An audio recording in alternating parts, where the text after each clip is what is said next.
जय हिंद दोस्तों, मैं नवीन शर्मा आप सभी का स्वागत करता हूं। आशा करता हूं आप सब एकदम अच्छे हैं, एकदम बेहतरीन हैं। एक बार सारे प्यारे दोस्त बताएंगे आप सब कैसे हैं।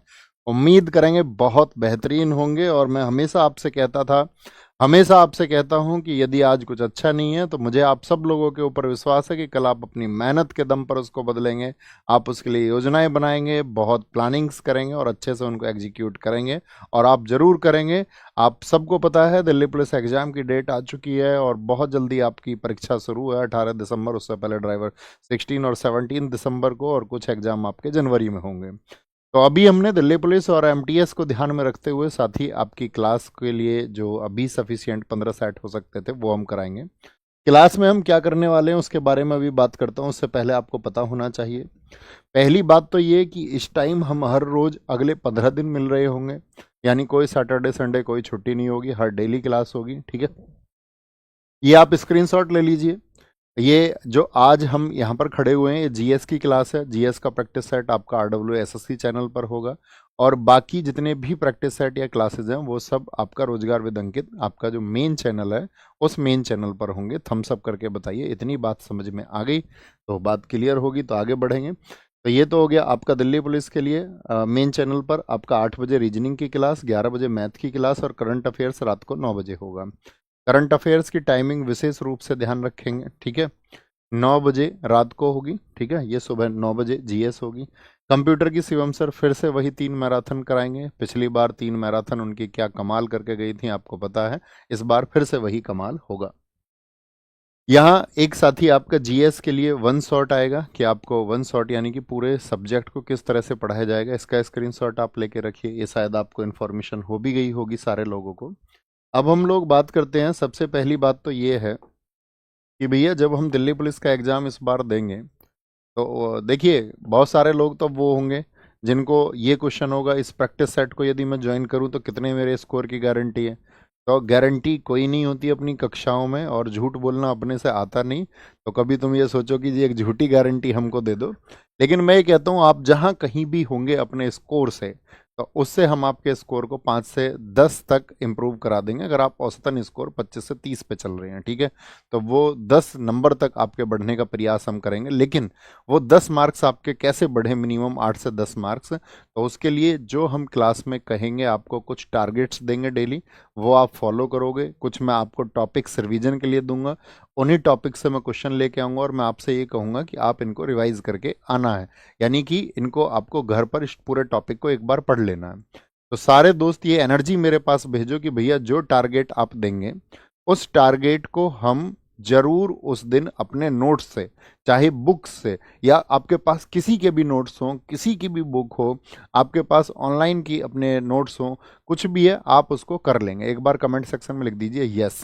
तो इसके लिए क्या होगा, आप जब डेली बैठें तो आपके पास एक प्लेन पेपर जरूर रहना चाहिए। राइट साइड में एक A4 सीट रहनी चाहिए। और उस A4 सीट में आप क्या करेंगे, आप डेली लिख लेंगे टारगेट, आज का टारगेट क्या है, या किसी कॉपी में लिख लेंगे। ठीक है, तो आज के टारगेट्स क्या होंगे उसको आप, मैंने हेडर पे लिखवाया है। हेडर मतलब मैं क्वेश्चन फॉर्मेट अभी दिखाऊंगा तो आप समझ जाओगे आज का हमारा रिवीजन का टारगेट ये है, ये हमको रिवाइज करना है, उससे रिलेटेड क्वेश्चन। और अभी वर्तमान में एसएससी के पैटर्न पर जिस पर क्वेश्चन पूछे जा रहे हैं उसी पैटर्न पर क्वेश्चन हम आपको कराएंगे। ठीक है, शुरू करें।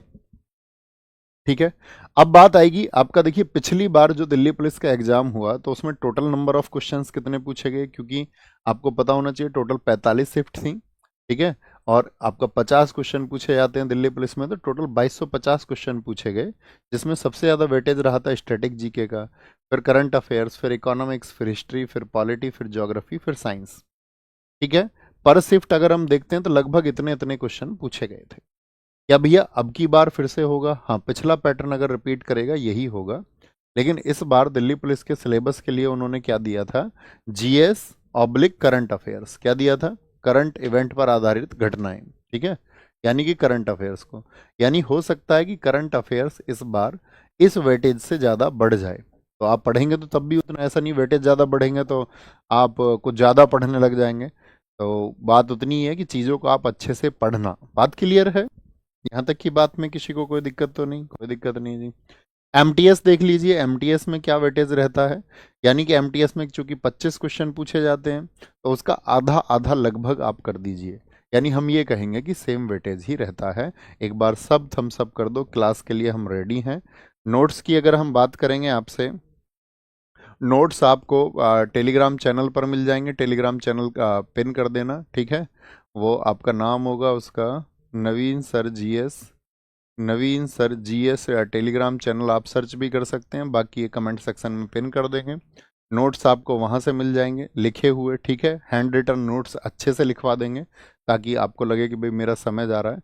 बाकी मैं आप सब लोगों से रिक्वेस्ट यही करूँगा कि आप अपने नोट्स को अपने हाथ से जरूर बनाना, और जो टारगेट्स हम दें वो टारगेट्स आपको जरूर रिवाइज करने हैं दिन में।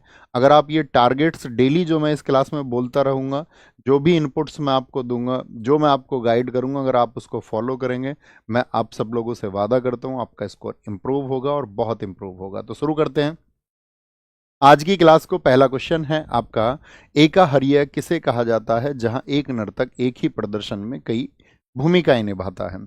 अब ऊपर हमने इसमें टॉपिक में लिख दिया है, आपको ध्यान से दिख रहा होगा शास्त्रीय नृत्य, तो यही होगा आपका टारगेट।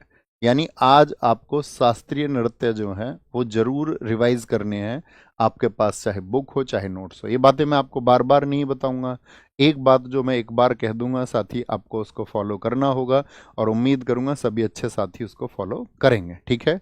अगर आप उसको फॉलो नहीं करेंगे तो फिर मतलब आपको कोई और बेहतर विकल्प अगर लगता होगा कि वो बेहतर तरीका हो सकता है, तो आप जरूर उसको अपनाना, ठीक है। बताएंगे जी। तो एकाहार्य किसको कहा जाता है जहां एक नर्तक एक ही प्रदर्शन में कई भूमिकाएं निभाता है, यानी कि what is called ekaharya where a dancer plays multiple roles in a single performance. तो ये किस में होता है एकाहार्य? ये होता है भैया भरतनाट्यम में। भरतनाट्यम किस स्टेट में होता है? फटाफट से आंसर करें। जब मैं क्वेश्चन पूछूं तो आंसर आना चाहिए बैठे बैठे, लिखने की आवश्यकता नहीं है आपको कमेंट सेक्शन में, बस आपको सोचना है खुद से। तो क्या बोलेंगे भरतनाट्यम कहाँ का है भैया? तमिलनाडु का है, तमिलनाडु का। क्या बोलेंगे भरतनाट्यम सबसे प्राचीन है, यस और नो? सबसे ओल्डेस्ट क्लासिकल डांस कौन सा है? सबसे प्राचीन नृत्य, सबसे प्राचीन नृत्य कौन सा है? और नृत्य भी कैसा है? ये आपका शास्त्रीय नृत्य है, सबसे प्राचीन। तो शास्त्रीय तो पुराने हैं ही, तो सबसे पुराना है। कथक कहाँ होता है? कथक होता है नॉर्थ इंडिया में। उत्तर प्रदेश के अलावा कहाँ पर होता है बताओ? नॉर्थ इंडिया यानी कि उत्तर भारत में होता है ये, उत्तर भारत में, विशेषतः उत्तर प्रदेश, उत्तर प्रदेश में, और आपका कहाँ पर? उत्तर प्रदेश में, और आपका राजस्थान में सबसे ज्यादा होता है। कुचिपुड़ी आप फटाफट से बताएं, आप अपने जबरदस्त छात्र हैं। क्या बोलेंगे भैया? आंध्र प्रदेश में। गलती कर ही नहीं सकते। अब देखो हमारे बेहतरीन छात्र होने का परिचय दीजिए, आंध्र प्रदेश के किस जिले से कुचिपुड़ी डांस शुरू हुआ था? ये मैंने आपको बताया है, आपके पास नोट्स थे, हम नायक बैच में भी आपको यहाँ पर पढ़ा चुके थे स्टैटिक जीके में। मुझे बताओ कुचिपुड़ी जो है आंध्र प्रदेश के किस जिले से है? जिले का नाम आपको बताना है, आंध्र प्रदेश के किस जिले से। तो वो इंतजार हम कर रहे हैं। कथकली कहाँ का है? कथकली है साथी आपका केरल का। और केरल का एक डांस और है, बताएंगे फटाफट से। केरल का एक और डांस है आपका क्लासिकल डांस, उसका नाम है मोहिनी अट्टम। क्या नाम है? मोहिनी अट्टम। इसीलिए हम कहते थे अट्टम और कली जहां कहीं भी आएगा आप ज्यादातर प्राथमिकताएं किसको देंगे? केरल स्टेट को देंगे। किसको देंगे? केरल को। मुझे बताओ कुल शास्त्रीय नृत्य कितने हैं? कुल शास्त्रीय नृत्य क्या बोलेंगे? कुल शास्त्रीय नृत्य कितने हैं? टोटल क्लासिकल डांस कितने हैं? कुल शास्त्रीय नृत्य जो हैं साथी वो हमारे 8 हैं। कितने हैं? 8 है। अगर मैं पूछूं, जो नवा शास्त्रीय नृत्य कई बार माना जाता है, आपको एग्जाम में 8 ही लिखना है, लेकिन पूछ ले नवा शास्त्रीय नृत्य किसको माना जाता है, यानी कि जो 9th क्लासिकल डांस है वो किसको माना जाता है? छऊ को। कौन मानती है? आपका जो संस्कृति मंत्रालय है, हमारा संस्कृति मंत्रालय के अनुसार उसको माना जाता है, तो वो छऊ है। अब मुझे बताओ छऊ के कितने प्रकार होते हैं? तो छऊ भी कितने प्रकार का होता है? 3 प्रकार का होता है। कौन कौन से? मुझे बताओ। सरायकेला छऊ किस स्टेट में होता है? सरायकेला छऊ किस स्टेट में होता है? सरायकेला छऊ। आप मुझे बताएंगे फटाफट से, मयूरभंज छऊ का संबंध किस स्टेट से है? मयूरभंज छऊ। देखिए आपको ये याद हो या ना हो, याद है तो मुस्कुराना कि आपका रिवीजन एक बेहतरीन होगा, अगर याद नहीं है तो करना है। पुरुलिया छऊ, पुरुलिया छऊ ये कहाँ का है साथी? आंसर करेंगे। तो सरायकेला छऊ जो है वो हमारा झारखंड का है, झारखंड का है। बहुत सारे साथियों के परफेक्ट आंसर आ रहे हैं। मयूरभंज छऊ आपका कहाँ का है, वो उड़ीसा का है। और पुरुलिया छऊ क्या बोलते हैं आपका, वो है हमारा पुरुलिया छऊ आपका पश्चिम बंगाल का। क्या बोलते थे, बंगाल को हम कहते थे बंगला, अगर कोई बंगला खरीदेगा तो पूरा लेगा। ठीक है, उड़ीसा का मयूर जो है वो उड़ जाता है, उड़ जाता है। और सराय, राय देने वाले आपको 1000 मिलेंगे, तो झारखंड याद रखेंगे। ठीक है, अब हम आपसे कुछ क्वेश्चन और पूछेंगे यहाँ पर, मुझे फटाफट से आप आंसर करना। जैसे कि मैं आपसे पूछ लूँ यहाँ पर, एक तो मुझे बताओ फटाफट से, आपका जो शास्त्रीय नृत्य के बारे में जानकारी है वो किस बुक से मिलती है। शास्त्रीय नृत्य यानी क्लासिकल डांस के बारे में जो इन्फॉर्मेशन है वो कौन सी बुक देती है, शास्त्रीय नृत्य की जो जानकारी है वो किससे मिलती है, बताएं जी। तो आप कहोगे वो मिलती है भैया आपका भरत मुनि के द्वारा। और भरत मुनि ने एक बुक लिखी थी, भरत मुनि ने जो बुक लिखी थी उसका नाम है क्या, नाट्य शास्त्र। क्या बोलेंगे, उसका नाम है नाट्य शास्त्र, नाट्य शास्त्र, नाट्य शास्त्र है। आप मुझे बताओ फटाफट से दूसरा क्वेश्चन आप मुझे बताएंगे। जैसे क्वेश्चन हमारा था एकाहार्य, एकाहार्य किससे संबंधित है आपका, हमने बोला था भरतनाट्यम से। अच्छा, इसी से क्वेश्चन हमें बताइए फटाफट से आप। जैसे मुझे बताओ भरतनाट्यम का अन्य नाम क्या है, भरतनाट्यम का दूसरा नाम बताओ, भरतनाट्यम का नाम क्या है, भरतनाट्यम का नाम दूसरा बोलेंगे भी फटाफट से। तो भरतनाट्यम के जो अन्य नाम हैं वो हैं सादिर अट्टम या दासी अट्टम भी उसको कहा जाता है। क्या कहते हैं, सादिर अट्टम या फिर उसको दासी अट्टम भी कहा जाता है। क्या बोलते हैं उसको, दासी अट्टम भी कहा जाता है। दूसरा क्वेश्चन आप हमें बताओ फटाफट से, जो भरतनाट्यम की शुरुआत होती है वो किस स्टेप से शुरू होती है, भरतनाट्यम की जो शुरुआत है वो किस स्टेप से होती है, शुरुआत और अंत भी बताना फटाफट से, अंत किस स्टेप पर होता है, अंत किस स्टेप पर होता है। मुझे बताना भरतनाट्यम को कब प्रतिबंधित कर दिया गया था, यानी उसको बैन भी कर दिया था ना अंग्रेजों ने। आप बोलेंगे कब उसको प्रतिबंधित यानी कि कब उसको बैन कर दिया गया था, बैन किया गया था। पांचवा क्वेश्चन आप बताइए, जो भरतनाट्यम का संचालन करता है उसको क्या बोलते हैं, भरतनाट्यम का संचालन करने वाला जो होता है, संचालन करने वाला होता है, संचालन उसको क्या कहा जाता है, बोलेंगे भी फटाफट से। तो भरतनाट्यम की शुरुआत किससे होती है, आला रिपु, पुरुषोत्तम मित्रा ने एकदम ठीक आंसर दिया है। तो शुरुआत होगी आला रिपु से, आला रिपु से होगी आपका, अंत होगा आपका किससे, तिल्लाना से, किससे, तिल्लाना से अंत होगा। कब प्रतिबंधित किया गया था, 1910 में। भरतनाट्यम का जो संचालन करता है उसको बोलते हैं नट्टूवार। क्या बोलते हैं उसको, उसको नट्टूवार कहा जाता है, नट्टूवार।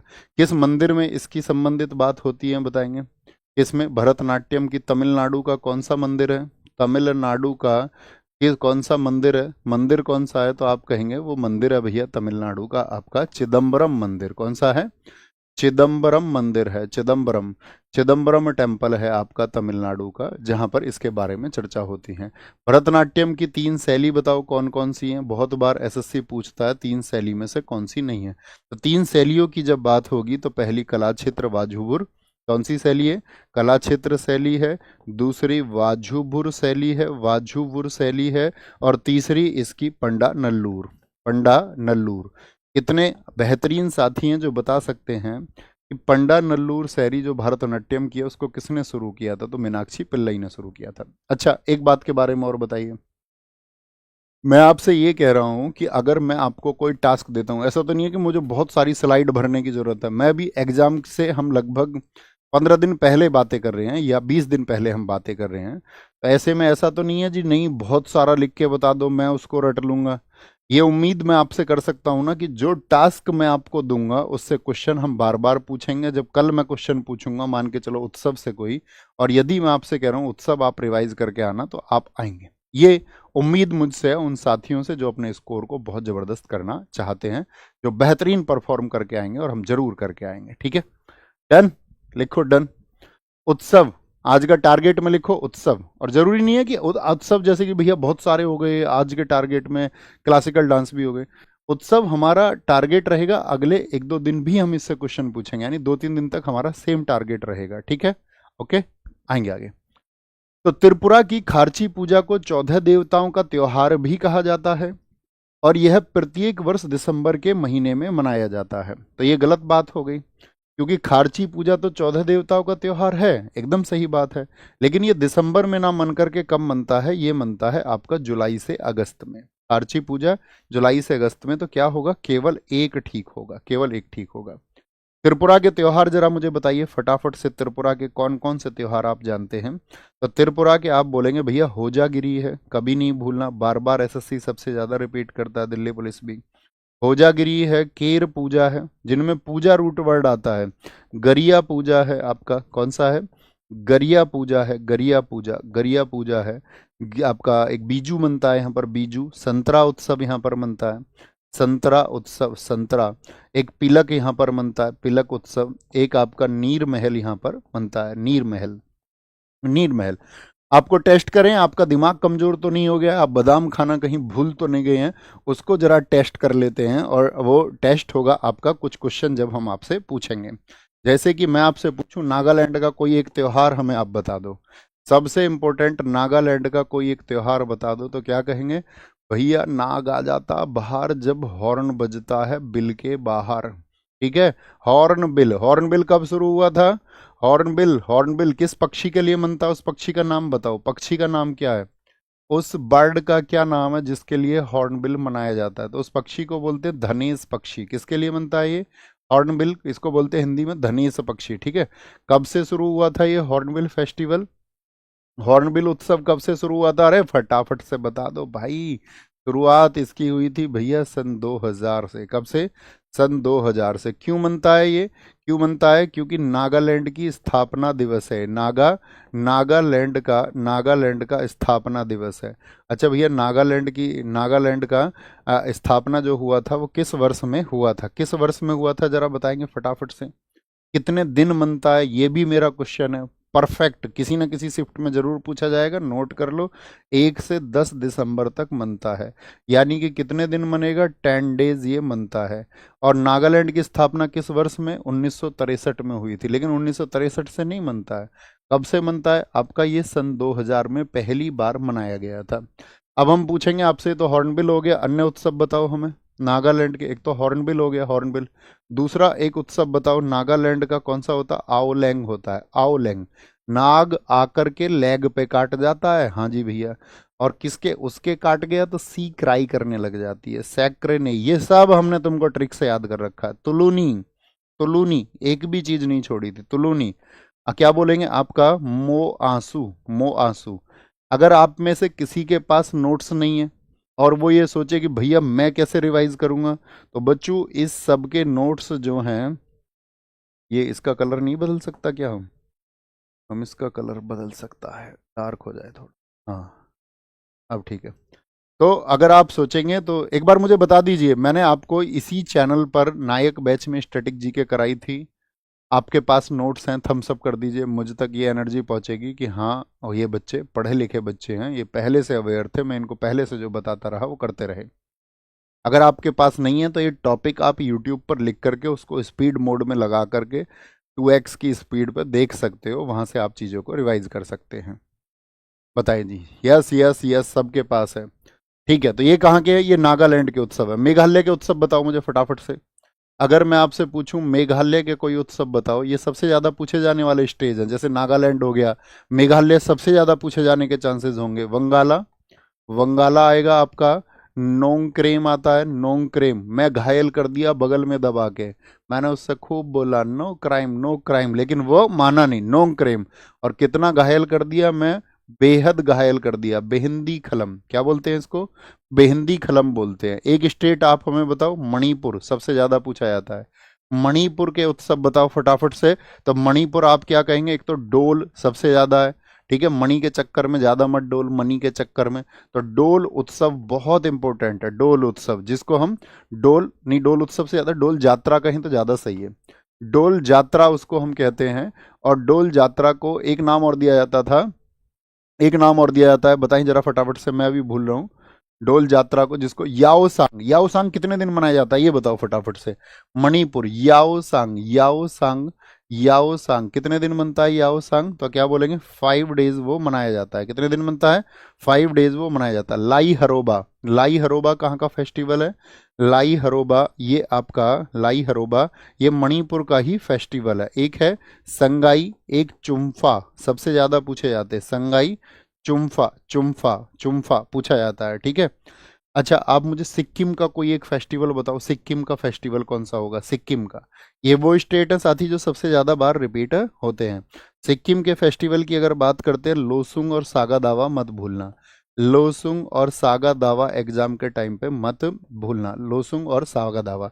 अगर मैं आपसे पूछूं असम के बताओ, मोस्ट इंपोर्टेंट है ये स्टेट असम के, सबकी तरफ से आए असम, आसाम, आसाम याद है? आसाम क्या बताया था? आसाम, सारे लोग बोलो आसाम में जो क्या क्या बता रखे थे मैंने। अभी देखना चाहेंगे आप सबके आंसर, फटाफट से दिखाएंगे। लोसुंग, लोसुंग नहीं बताएंगे फटाफट से। आसाम में बताएंगे, आसाम में अभी पिछले कमेंट चल रहे हैं, रिफ्रेश करिए। बीहू, बहुत बढ़िया। आसाम जो बहू आई है वो बहाने बहुत बनाती है, बहाने बहुत बनाती है। बाहोना भी यहीं का है, बाहोना यहीं का है। आसाम जो बहू आई है वो बहाने बहुत बनाती है। मी दम मी फी, दम से याद रखना, उसने नाक में दम कर रखा है। मी दम मी फी। एक क्या है, वेखो, हमने आपको बताया था वेखो, वो बात बात पर रोकर दिखा देती है, रोंग कर, रोंग कर जो बहू आई है। एक है देहिंग पटकाई, आदमी का दिमाग खराब होता वो देह उसकी, फिर उसने पटकाई, मतलब वो पटक के मार दी, ऐसे समझो। असम का देहिंग पटकाई है भैया, क्या है? बहुत बढ़िया। अंकिया नाट है। बेसागु, बहुत बहस करती है। अरे तुम हमसे भी ज्यादा होशियार हो। दोस्तों बताएंगे जिक्र लोक संगीत परंपरा किस राज्य में स्थित है? बच्चों ये समझ गए ये मैंने क्यों लिख रखा है? मेरे भाई मेरी बहन आप समझ गए ये मैंने ऊपर क्यों लिखा है? कि आप एक बार आज फोक म्यूजिक को देखेंगे अगले 1 2 3 दिन में, ठीक है? आज नहीं देख पाओगे, कल तक देख लोगे, लेकिन हमको पता होना चाहिए हमारे टारगेट्स क्या है, स्कोर देखना तुम कैसे जाएगा। आए जी, जिक्र लोक संगीत परंपरा किस राज्य में लोकप्रिय है? जिक्र कहाँ, असम में होती है? हाँ जी भैया असम में होगी। कहाँ पर होगी? असम में होगी। और गुजरात का कुछ याद है किसी को? गुजरात का हमको भी याद नहीं है। उड़ीसा का, राजस्थान का तो हमें भी याद है, पंखीड़ा होता है। क्या होता है? पंखीड़ा और पनिहारी, ये कहाँ के फोक म्यूजिक है? ये राजस्थान के। अब मैं आपसे कुछ पूछूंगा, मुझे बताओ पाई म्यूजिक कहाँ का है? पाई, पाई जो संगीत होता है वो मध्य प्रदेश का है। अहीरा बताओ, अहीरा, अहीरा, अहीराई कहाँ पर होता है? अहीरा बोले या अहीराई बोले? ये झारखंड का है भैया। कहाँ का है? झारखंड का है। बाउल बताओ, बाउल तुम सबको याद होगा, ठीक है? बाउल, बाउल कहाँ पर होता है? बाउल एक आपका लोक संगीत है, फोक म्यूजिक है। और भटियाली भी होता है वहां पर, भटियाली। बाउल और भटियाली कहाँ के म्यूजिक है? बाउल और भटियाली ये क्या बोलोगे? ये भैया वेस्ट बंगाल के हैं। कहाँ के हैं? वेस्ट बंगाल के हैं, वेस्ट बंगाल के। महाराष्ट्र का बताओ, महाराष्ट्र का ये समझ जाओगे ना, WB for West Bengal, MH for Maharashtra. तो महाराष्ट्र का बताओ फटाफट से, क्या है आपका लोक संगीत? महाराष्ट्र में चलते हैं ललिता और पोवाड़ा। क्या चलते हैं? ललिता और आपका पोवाड़ा, पोवाड़ा, पोवाड़ा। पाव ले, बड़ा पाव, बड़ा कहाँ पर खाते हैं? महाराष्ट्र में खाते हैं, बड़ा पाव खाते हैं। गोवा का बताओ, गोवा का क्या होगा? गोवा का भैया आपका मांडो है, मांडो। क्या बोलोगे? मांडो कहाँ का है? वो गोवा का है। खूबा केशई कहाँ का है? खूबा कैसई भाई, उसके पास खूब कैश है, खूब कैश। कहाँ का? यानी खूब कैश है तो मनी मनी है, फिर तो मणिपुर का है। कहाँ का है? मणिपुर का है। नियोगा बताओ कहाँ का है? नियोगा, नियोगा आपका अरुणाचल प्रदेश का, अरुणाचल प्रदेश का लोक संगीत है। अरुणाचल प्रदेश, अरुणाचल प्रदेश का लोक संगीत है। सबसे पूछेंगे पंडवानी कहाँ का है, और परफेक्ट आंसर आना चाहिए, लगेगा कि तुमको कुछ पढ़ाया था। पंडवानी कहाँ का है? छत्तीसगढ़। अरे एग्जाम में जाके बेइज्जती तो नहीं कराओगे यार, एक बात तो बताओ। छत्तीसगढ़ का है। कहाँ का है? छत्तीसगढ़ का है। भोजली बताओ कहाँ का है? भोजली कहाँ का है? भोजली, भोजली भी भैया छत्तीसगढ़ का है। कहाँ का है? छत्तीसगढ़ का।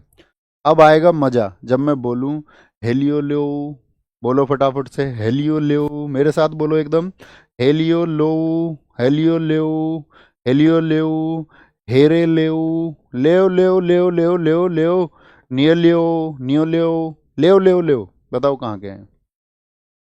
अगर अब भी ठीक आंसर नहीं आया ना भाई, घर में जब नाग निकल आता, किसी के सांप आ जाता, कैसे करते हैं सब? डंडा वंडा लेकर लेओ लेओ लेओ लेओ, इसको पकड़ लो, इसको पकड़ लो।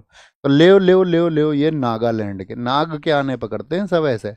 लेओ लेओ लेओ, मारो इसको। भैया बच्चे बच्चे खा जाएगा नींद किसी को। चलो, प्रथम कॉमनवेल्थ गेम्स किस देश में आयोजित हुए थे? प्रथम कॉमनवेल्थ, तो आप खेल तो देखो एक दिन में सारा रिवाइज कर नहीं सकते। अब खेल में टॉपिक कौन कौन से हैं, आज आप कॉमनवेल्थ है, एशियन गेम्स है, ठीक है, इस तरह के फॉर्मेट को पढ़ोगे। क्रिकेट का क्वेश्चन आएगा तो आज क्रिकेट रिवाइज करेंगे। आपको सब कुछ भूल जाना है कि मैं और बाकी किस तरीके से रिवाइज करूं, मैं अपने आप सारे टॉपिक्स को आपको घुमा फिरा के ले जाऊंगा। ओके, चलिए जी, प्रथम कॉमनवेल्थ गेम्स किस देश में आयोजित हुए थे? तो कॉमनवेल्थ हुए थे पहले कनाडा में। किस वर्ष में हुए भैया, दिन बता दो। कनाडा किस शहर में हुए थे? कनाडा के हैमिल्टन में आयोजित हुए थे, हैमिल्टन में। कब आयोजित हुए थे? 1930 में, 1930 में। अच्छा, मुझे बताओ भारत में कॉमनवेल्थ गेम कितनी बार हुए हैं? भारत में, तो आप कहोगे भारत में एक बार हुए हैं, और किस साल हुए थे? सन 2010 में हुए थे। और 2010 में ये कॉमनवेल्थ गेम कहाँ पर हुए थे? आपका नई दिल्ली में हुए थे। कहाँ पर हुए थे? नई दिल्ली में हुए थे, नई दिल्ली में। भारत की क्या स्थिति थी इसमें, बताओ फटाफट से। जो भारत की क्या स्थिति रही थी इसमें, जब भारत में कॉमनवेल्थ गेम रहे, जब भारत में कॉमनवेल्थ गेम रहे, तो इसमें याद रखना भारत की सेकंड रैंक आई थी भैया। कौन सी रैंक आई थी भारत की? सेकंड रैंक आई थी। कितने मेडल आए थे भारत के? यहाँ पर आपका 38 गोल्ड आए थे हमारे, 27 सिल्वर आए थे, और हमारे थे आपका 36 ब्रॉन्ज। यानी कि कुल मिलाकर के 30 20 50 30 80 8 7 15 95, आपका कितना हो गया टोटल? ये नहीं, 8 7 15 6, हाँ, 101 पदक हमारे आए थे, 101 पदक। अब मैं आपसे क्वेश्चन पूछूंगा, जरा सुनना। कॉमनवेल्थ गेम का नाम कॉमनवेल्थ किस वर्ष से हुआ? कॉमनवेल्थ नाम, तो ये जो कॉमनवेल्थ गेम्स का जो नाम है ये 1978 से हुआ है। कब से हुआ है नाम इनका? 1978 से हुआ, 1978 से हुआ था। मुझे बताओ सेकंड सेकंड कॉमनवेल्थ गेम्स कब हुए थे? सेकंड कॉमनवेल्थ गेम्स कब हुए थे? तो सेकंड कॉमनवेल्थ गेम्स हुए आपका 1934 में। किस शहर में हुए थे? बहुत इंपॉर्टेंट बात है, लंदन में हुए थे, लंदन में हुए थे। और यहाँ पर भारत ने पहली बार भाग लिया था। कभी भी पूछे, भारत ने पहली बार भाग कौन से कॉमनवेल्थ में लिया था? भारत ने पहली बार यहाँ पर भाग लिया, यानी कि 1930 में हम नहीं थे। क्या भारत का कोई मेडल भी आया था पहली बार में? हाँ जी, याद है ना, फ्री स्टाइल कुश्ती राशिद अनवर 74 केजी में लेके आए थे, हमने बहुत बार आपको ये बताया है। राशिद अनवर, एक ही मेडल तब हमारा आया था, एक ही मेडल आया था। एक क्वेश्चन आप हमें बताओ इसमें फटाफट से। अभी 2022 का तो आपको पता है, 2022 में भारत की स्थिति क्या थी? भारत की स्थिति क्या थी? तो याद रखना ना, 22 गोल्ड है हमारे, 16 सिल्वर थे, और 23 ब्रॉन्ज है, 23 ब्रॉन्ज। ठीक है, सिल्वर का मतलब ये क्या हो गया आपका? रजत पदक, ब्रॉन्ज मतलब कांस्य पदक, और ये हो गया आपका गोल्ड मेडल। तो कुल मिला के हमारे 61 मेडल आए थे, 61। और रैंक कौन सी रही थी हमारी, बताओ? रैंक रही थी हमारी 4th। भाई वाह, एक साथी ने हमारे ने कुछ लिखा है, इनका नाम है A4 अहिरान, इन्होंने लिखा है 1934 में भारत भाग लिया, लंदन 2010 भारत मेजबान रहा था, ऑस्ट्रेलिया 5 बार मेजबान रहा है। ताली बजाओ भाई के लिए। और सबसे ज्यादा बार मेजबान कौन रहा है कॉमनवेल्थ गेम में? आपका ऑस्ट्रेलिया रहा है। बहुत जबरदस्त आंसर आपने लिखा है भैया। अब मुझे आप एक बात बताओ, 2026 में कहाँ होंगे? 2026 में कॉमनवेल्थ गेम जो होंगे उनका जो आयोजन होगा वो कहाँ पर होगा? तो आयोजन होगा इनका ग्लासगो में। क्या बोलोगे? ग्लासगो में इनका आयोजन होगा। ग्लासगो कहाँ पर है? आपका स्कॉटलैंड में है। 2030 का अभी वैसे अहमदाबाद में बातें चल रही हैं कि अहमदाबाद में होगा, ठीक है। अच्छा, मुझे फटाफट से बताओ कॉमनवेल्थ गेम में कितने वर्षों का अंतर होता है? कॉमनवेल्थ गेम में जो वर्षों का अंतर होता है, तो अब तो आप समझ ही गए हैं, 4 वर्षों का अंतर होता है। क्या बोलेंगे? 4 वर्षों का अंतर होता है। चलो जी, कॉमनवेल्थ गेम आज पढ़ लेंगे। ये जो ऊपर लिखा हुआ है ये आज पढ़ना है, ठीक है। एशियन गेम्स, एशियन गेम्स के संबंध में निम्नलिखित कथनों पर विचार करें। स्टेटमेंट क्या है पहला? भारत ने 1954 और 1986 में एशियाई खेलों की मेजबानी की, यानी होस्ट किया है। भारत ने 1951 और 1982 में एशियाई खेलों की मेजबानी की।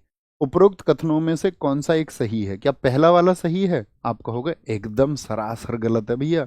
ये दूसरा वाला एकदम से सही है, केवल 2 ये एकदम से सही होगा, क्योंकि पहले एशियन गेम्स इंडिया में हुए 1951 में, और जो दोबारा इंडिया ने मेजबानी की थी वो 1982 में की, यानी कि 2 बार हमारे यहाँ पर हुए हैं।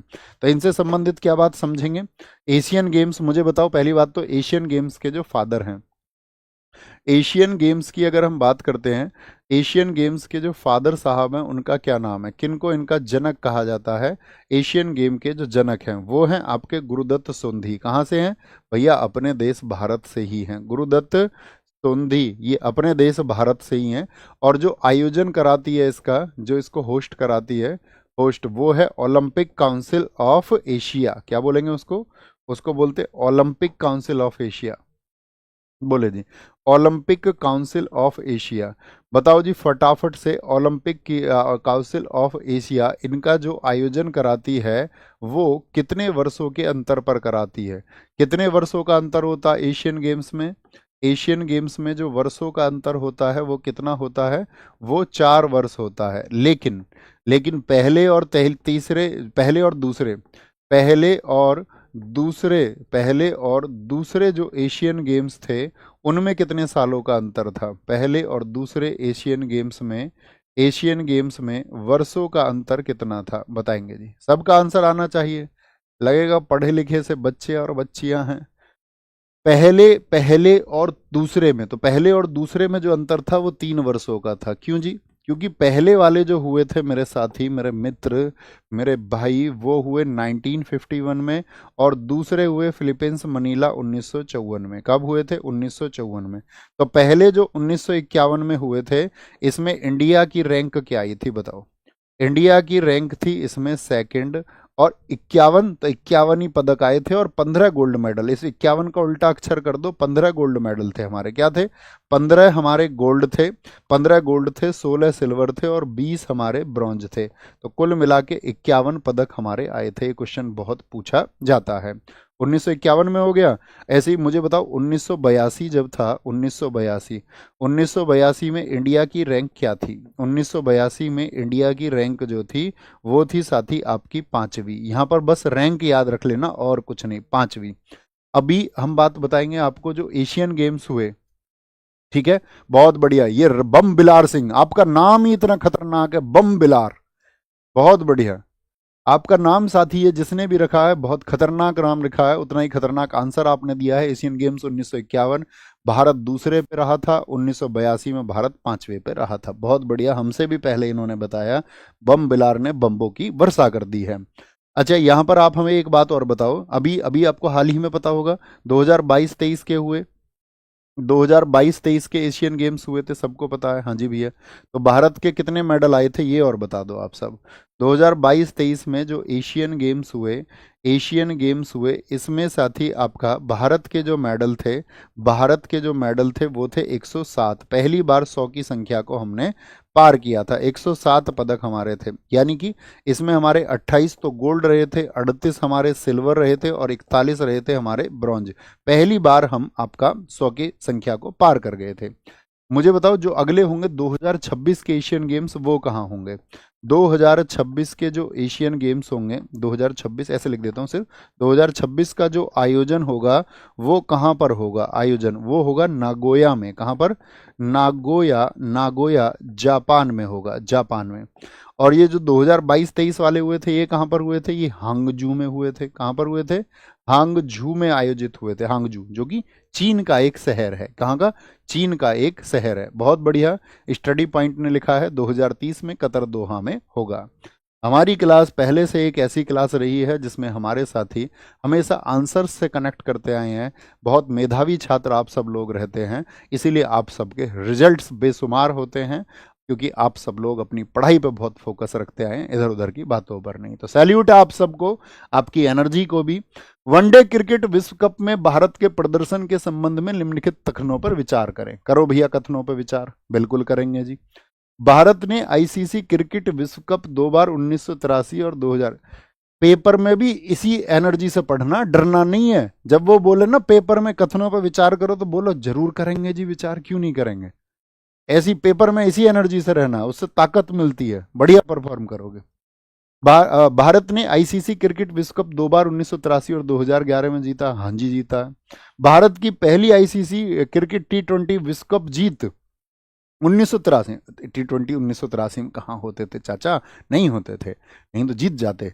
नहीं होते ही नहीं थे, तो क्या बोलेंगे? केवल एक ठीक है। क्या ठीक है जी? केवल एक ठीक है, केवल एक ठीक है। खोल दें इतिहास इसका, तुमको सबको पता है, क्रिकेट तुमने पढ़ चुका। क्रिकेट वर्ल्ड कप शुरू करो। पहला 1975 का किसने जीता था?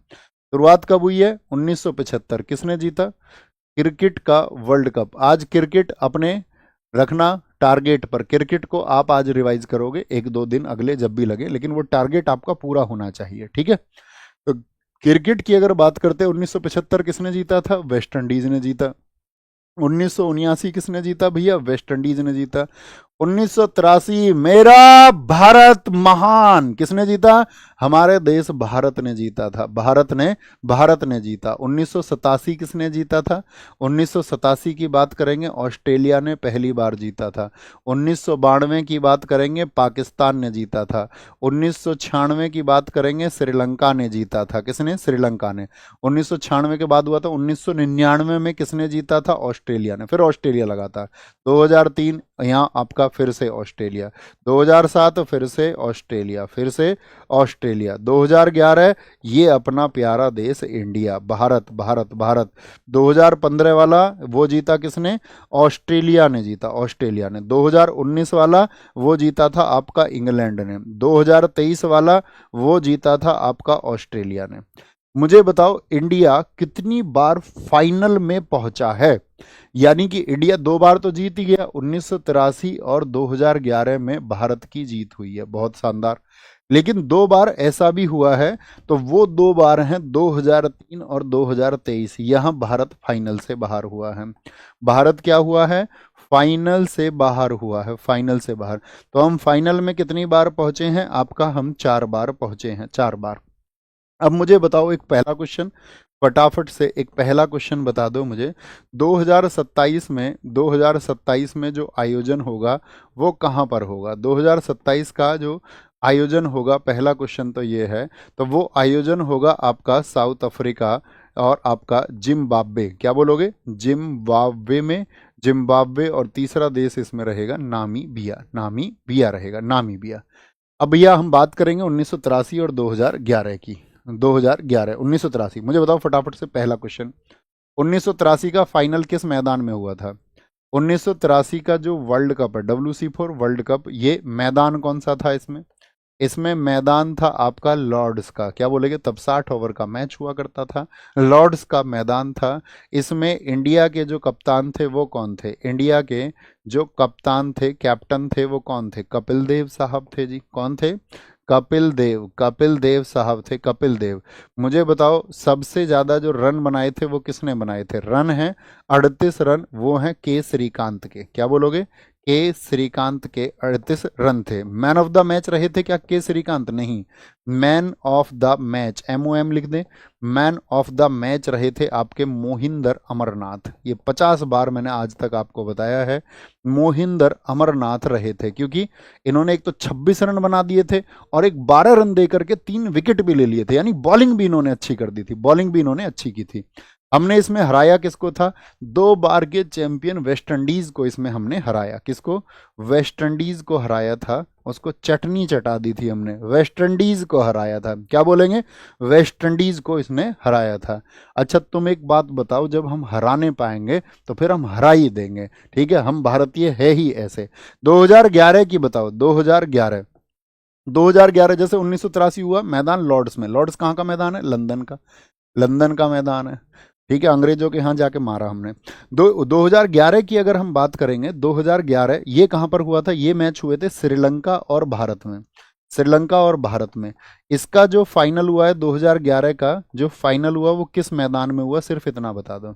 इसका फाइनल हुआ वानखेड़े में। किसने? वानखेड़े स्टेडियम में इसका फाइनल हुआ था, वानखेड़े स्टेडियम में, ठीक है, वानखेड़े स्टेडियम में। तो वानखेड़े स्टेडियम, महेंद्र सिंह धोनी का स्कोर 91, गौतम गंभीर का स्कोर 97, सबसे ज्यादा रन गौतम गंभीर ने बनाए थे, ठीक है, ये रखना। एक आज आप जो रिकॉर्ड्स है हमारे 2007 और 24 क्यों विशेष है जानते हो? 2007 और 24 क्यों विशेष है? 2007 में हमने क्या किया था? 2007 और 2024 क्या क्या हमने किया? 2007 में साथी हमने T20 वर्ल्ड कप को जीता था। किसकी कैप्टनशिप में? बोलेंगे क्या बोलेंगे? इसमें हमने आपका T20 वर्ल्ड कप को जीता था, इसमें हमने पाकिस्तान को हराया था, पाकिस्तान को हराया। कौन थे captain? Mahendra Singh Dhoni, M S Dhoni. Mahi मार रहा है, एम एस धोनी, महेंद्र सिंह धोनी। और 2024 की बात करेंगे मेरे दोस्त, यहां पर भी हमने क्या जीता? T20 जीता। यहां पर हमने किसको हराया ये तुम बताओ? यहां पर आपका रोहित शर्मा कप्तान थे। कौन थे कप्तान यहां पर? यहां पर कप्तान है आपका रोहित शर्मा। किसको हराया? साउथ अफ्रीका को हराया भैया। किसको हराया? साउथ अफ्रीका को हराया। ऐसे ही हराते हम बड़े प्यार प्यार में, तुम जानते ही हो। क्या बोलते हैं इसको? क्या बोलेंगे? रोहित शर्मा। तो यहां पर क्या हुआ था? 7 रन से हरा दिए थे। ये हमने 5 रन से हरा दिए, एकदम किनारे पर हरा दिए, चुप से ले जाके। अब तुम हार जाओ। चलो आओ नेक्स्ट। लेखकों और उनकी पुस्तकों के बारे में निम्नलिखित कथनों पर विचार कीजिए। लेखकों और पुस्तकों के बारे में बताएंगे। ये रोना रट्टा नहीं चलेगा क्लास में। ये कौन है? इनको मुक्ति दो तुरंत। 15 दिन क्लास के हैं, क्लास में यहाँ अपशगुन फैला रहे हो, रोना रपटा कर रहे हो। सर जी नायक 2.0 कर रखा। तो कहाँ रखा? करके कर रखा तो अच्छी बात है, फिर से करो। ऐसे थोड़ी है यार, सुबह सुबह तुम कुछ करते हो डेली उठ के, हैं? प्राकृतिक चीजें हैं कुछ। अब ये थोड़ी बोलोगे जी मैंने एक बार कर रखा अब नहीं करूंगा क्या। कुछ चीजें बार बार रिपीट करने की होती हैं। पानी बार बार पीना पड़ेगा हमें दोस्त, चीजें बार बार पढ़नी पड़ेंगी हमको। बहुत सारी चीजें ऐसी हैं जो रिपीट करनी पड़ती है, रोज चलना पड़ेगा आपको। रोज हम लोगों को अपनी मंजिल की ओर आगे बढ़ना पड़ेगा, बढ़ना ही चाहिए। तुम इतने छोटे बच्चे नहीं हो सकते। कह रहे कर रखा तो अच्छी बात है, कर रखा है तो। लेखकों और उनकी पुस्तकों के बारे में निम्नलिखित कथनों पर विचार करें। The 1000 faces of night Gita Hariharan द्वारा लिखी गई है। The other side of silence Urvashi Butalia द्वारा लिखी गई है। फॉल्ट लाइन्स मीना अलेक्जेंडर द्वारा लिखी गई है। और things to live behind Namita Gokhale. चारों की चारों बहुत चर्चित रिसेंट की बुक्स रही हैं, चारों की चारों। ठीक है, एक बार यहां पर फिक्स करेंगे क्या बोलेंगे। तो चारों की चारों हमारी ये बहुत चर्चित किताबें रही हैं। और वुमेन जो साथी आपका जितने भी आपका राइटर हैं उनकी पूछी जाती है। जैसे मैं आपसे कुछ किताबें पूछूंगा यहाँ पर, मुझे बताओ आप, ए लाइफ अपार्ट किसकी बुक है? ए लाइफ अपार्ट किसकी बुक है? ए लाइफ अपार्ट। तो आप क्या बोलेंगे? ये बुक है भैया प्रभा खेतान की। किसकी है? प्रभा प्रभा खेतान की बुक है। एक मीना कंडासामी की बुक है, बहुत चर्चित बुक रही आपका रिसेंट में। क्या बोलेंगे? When I hate you. When I hate you, when I hate you, ये किसकी है? ये मीना कंडासामी की बुक रही। किसकी? मीना कंडासामी की बहुत चर्चित किताब रही है, when I hate you, when I hate you. ठीक है। इंडी 101 बहुत चर्चित किताब रही है। इंडी 101 बताओ किसकी बुक है? इंडी 101 ये ऋतिका नयन की बुक है। किसकी है? ऋतिका ऋतिका नयन की बुक है, ऋतिका नयन की। इंडी 101। एक किताब हम आपसे पूछेंगे, लॉकडाउन लिरिक्स किसकी बुक है? ये पक्का पूछी जाएगी आपसे। लॉकडाउन लिरिक्स पिछले 5 वर्षों से। क्या बोलेंगे? Lockdown lyrics. क्या बोलेंगे? संयुक्ता दास की बुक है। किसकी है? संयुक्ता दास। नहीं पता हुआ करे भैया तो लिख लिया करो। अगर आपको पता है, आंसर पता है, तो मन ही मन एक बार बोलिए और वो महसूस किया करो कि हाँ मुझे इस आंसर को पता है। ठीक है। लॉकडाउन लिरिक्स हो गया आपका। मुझे बताओ द किंग विद इन किसकी बुक है? The king king with in, the king with in किसकी बुक है? नंदिनी सेन गुप्ता। नंदिनी नंदिनी सेन, नंदिनी सेन गुप्ता, नंदिनी सेन गुप्ता। ठीक है, Nandini Sen Gupta. The blue women, the blue women ये किसकी बुक है? The blue women, the blue women ये बुक है साथ। द ब्लू वुमेन अनुकृति उपाध्याय की। किसकी है? अनुकृति, अनुकृति, अनुकृति याद रख लीजिए बस, अनुकृति उपाध्याय की है। ठीक है। एक मुझे बताओ आप, प्लेस कॉल्ड होम किसकी बुक है? Place called home, place called home, place called home, place called home ये किसकी बुक है? ये आपका प्रीति सिनॉय की बुक है। किसकी है जी? प्रीति सिनॉय, प्रीति प्रीति सिनॉय की बुक है, प्रीति सिनॉय की बुक है। एक बर्न्ट शुगर आप मुझे बताइए, वो बहुत चर्चित बुक है, बर्न्ट शुगर। बर्न्ट शुगर ये किसकी बुक है? Burnt sugar. तो बर्न्ट शुगर आप कहेंगे ये अवनी दोषी की बुक है। किसकी है? अवनी दोषी की बुक है। इनहेरिटेंस ऑफ लॉस, सबका आंसर आए। इनहेरिटेंस ऑफ लॉस किसकी बुक है? Inheritance of loss, inheritance of loss. और दूसरी बतानी है आपको, the God of small things, the God of small things, the God of small things, ये किसकी है? The God of small things. Inheritance of loss, बहुत बढ़िया किरण देसाई, किरण देसाई, बहुत सारे आंसर आए। सबसे पहले आंसर आया हमारा रुखसार परवीन का, very good. Inheritance of loss किसकी है? ये आपका बोलेंगे भी फटाफट से, मैं फिर भूल गया। अभी मेरे बच्चों ने मुझे बताया था, आपका किरण देसाई, किरण देसाई किसकी बोलेंगे? किरण, किरण देसाई, किरण देसाई। और the God of small things ये किसकी है? अरुंधति रॉय की है। किसकी है? अरुंधति रॉय, अरुंधति रॉय की किताब, अरुंधति रॉय की। बहुत शानदार। नेक्स्ट, संविधान सभा में क्रेडेंशियल समिति का नेतृत्व किसने किया था? क्रेडेंशियल समिति का नेतृत्व कौन कर रहे थे? अल्लादी कृष्ण स्वामी अय्यर थे क्या? जी भैया जी, बिल्कुल यही थे। टीटी कृष्णमाचारी ये नहीं थे। जवाहरलाल नेहरू जी, इनके पास कौन कौन सी समिति थी? इनके पास थी आपका यूनियन पावर, यानी कि संघ शक्ति, सबसे इंपॉर्टेंट है संघ शक्ति समिति, यूनियन पावर कमेटी, संघ शक्ति समिति। दूसरी समिति की बात करते हैं तो इनके पास थी संघीय, संघीय समिति, क्या बोलेंगे? संघीय समिति। अगर तीसरी समिति की बात करें तो प्रोविंशियल कमेटी जो थी, प्रांतीय समिति, वो भी इनके पास में थी, नेहरू जी के पास में। के एम मुंशी जी के पास में भी कोई समिति थी क्या? आप कहेंगे हाँ जी, कार्य संचालन, वर्क स्टीयरिंग जो थी आपका, कार्य, कार्य संचालन समिति, कार्य संचालन समिति, वो के एम मुंशी जी के पास में थी, के एम मुंशी जी के पास में थी। तो आज आप क्या बोलोगे? संविधान सभा को पढ़ लेंगे एक बार। ये अगर साथी आप पढ़ चुके थे तो ये टॉपिक्स वो रहेंगे जिनको आप मुश्किल से 5 से 7 7 10 मिनट में रिवाइज कर लोगे अच्छे से। बोलेंगे अभी फटाफट से, बोलेंगे सारे लोग आंसर बताओ, सारे लोग बोलो फटाफट से, फटाफट से सारे लोग बोलेंगे वर्क वर्क वर्क वर्क। अरे थम्स अप कर दिया करो यार, वो काफ़ी होगा। बोले भैया जरूर पढ़ लेंगे संविधान सभा को, इन समितियों को। मैं कुछ पूछूंगा आपसे, कुछ महत्वपूर्ण और चर्चित पूछेंगे, जैसे कि मुझे आप बताओ फटाफट से, जो आपका अल्पसंख्यक अधिकारों के लिए जो अल्पसंख्यक नहीं, सॉरी, अल्पसंख्यक की बात बाद में करेंगे। मूल अधिकारों के लिए जो समिति थी वो बताओ पहले। मूल अधिकारों के लिए जो समिति थी, मूल अधिकार यानी कि फंडामेंटल राइट्स के लिए जो समिति थी, मूल अधिकारों के लिए, मूल अधिकारों के लिए जो समिति थी, उसके अध्यक्ष कौन थे? तो वो कौन थे? आपका सरदार पटेल थे। कौन थे? सरदार पटेल थे। और अल्पसंख्यकों के लिए भी जो समिति थी, उसके भी, माइनॉरिटीज के लिए, अल्पसंख्यकों के लिए जो थी, उसमें भी आपका सरदार पटेल थे।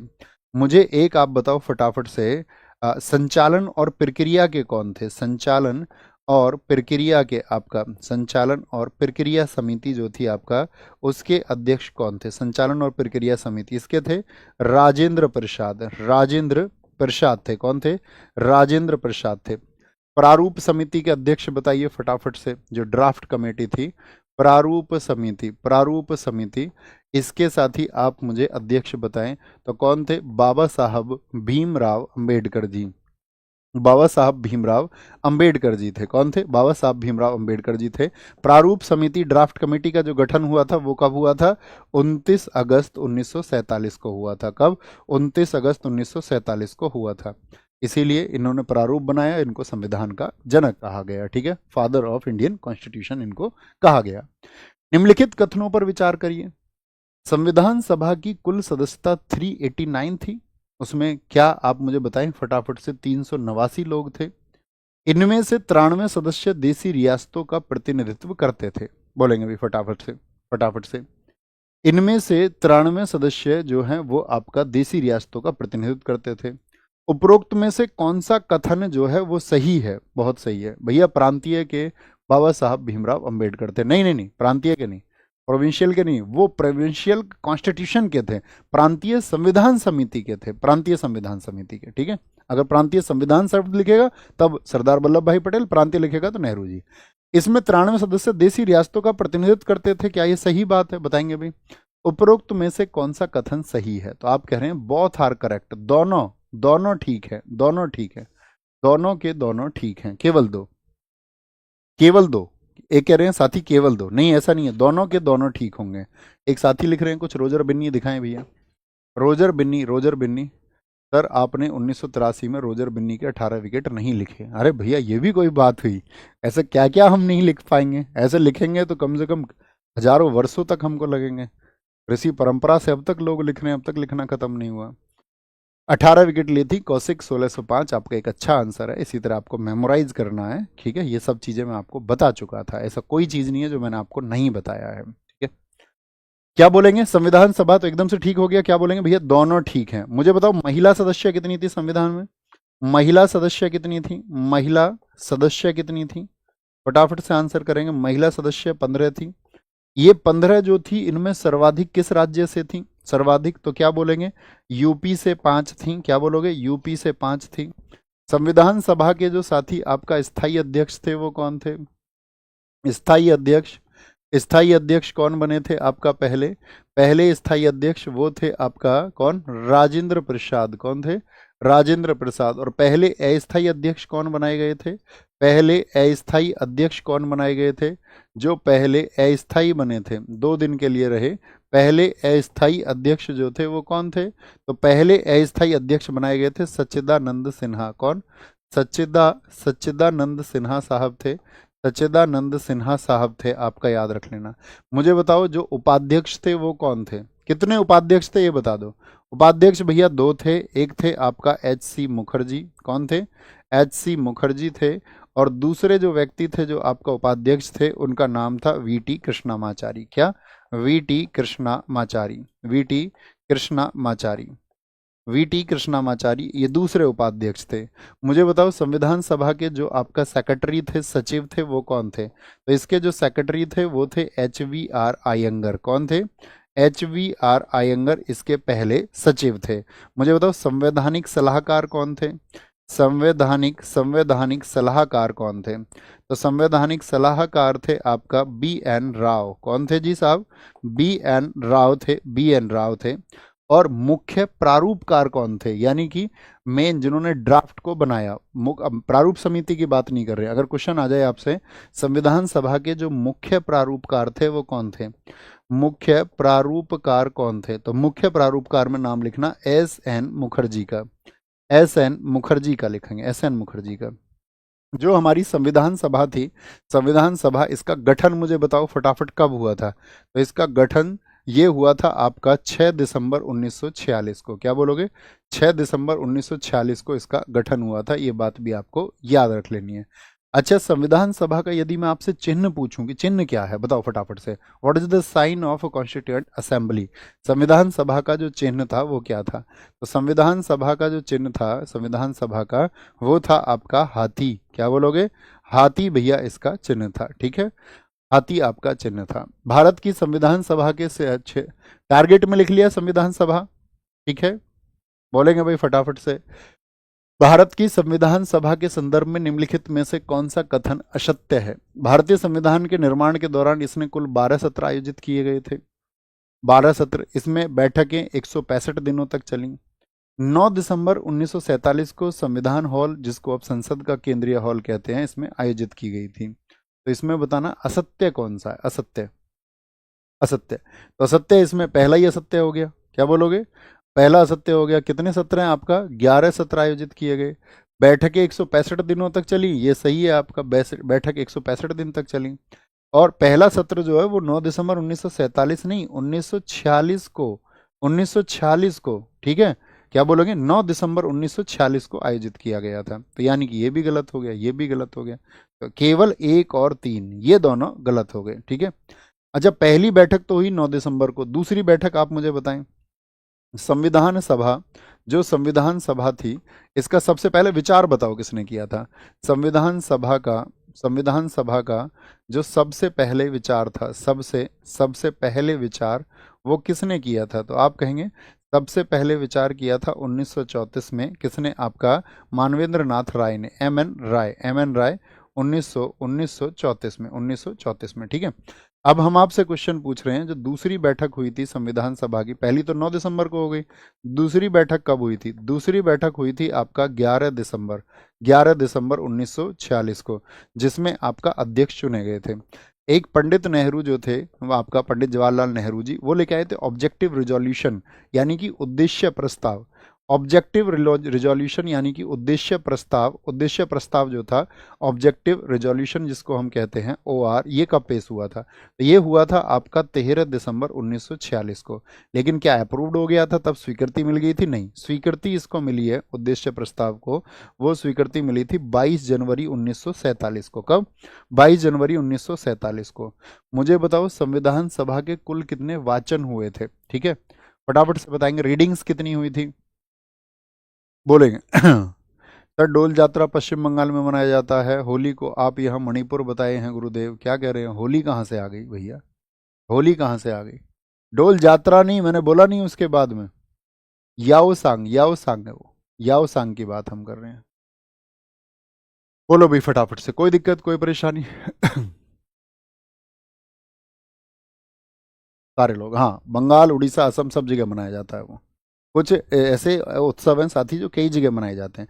तो कितने वाचन हुए थे, कितनी रीडिंग्स हुई थी इसकी? वाचन हुए हैं 3, 1 2, 1 2 और 3। पहला जो वाचन है, दूसरा वाचन, तीसरा वाचन। पहला वाचन हुआ था 4 नवंबर से 9 नवंबर तक 1948 में। इसको ऐसे याद रखना, इसकी डेट याद रखना, 15 नवंबर और 14 नवंबर। क्या? 15 नवंबर और 14 नवंबर 1948 से, और ये आपका शुरू हुए थे। तो इसमें से डेट देखना, इतना ही मुझे याद रहता है। 15 नवंबर से ये चला था, शायद आपका अक्टूबर तक चला था, अगले 1949 तक। ठीक है, यानी अगले साल तक, अक्टूबर 1949 तक चला था।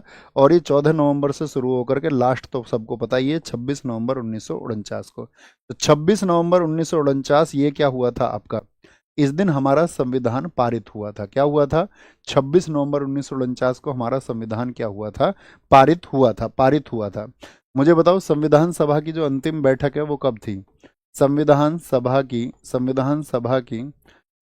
सभा की जो लास्ट लास्ट मीटिंग हुई थी, अंतिम बैठक हुई थी, वो कब हुई थी? तो अंतिम बैठक आप लोग याद रखेंगे, अंतिम बैठक हुई थी आपका 24 जनवरी 1950 को।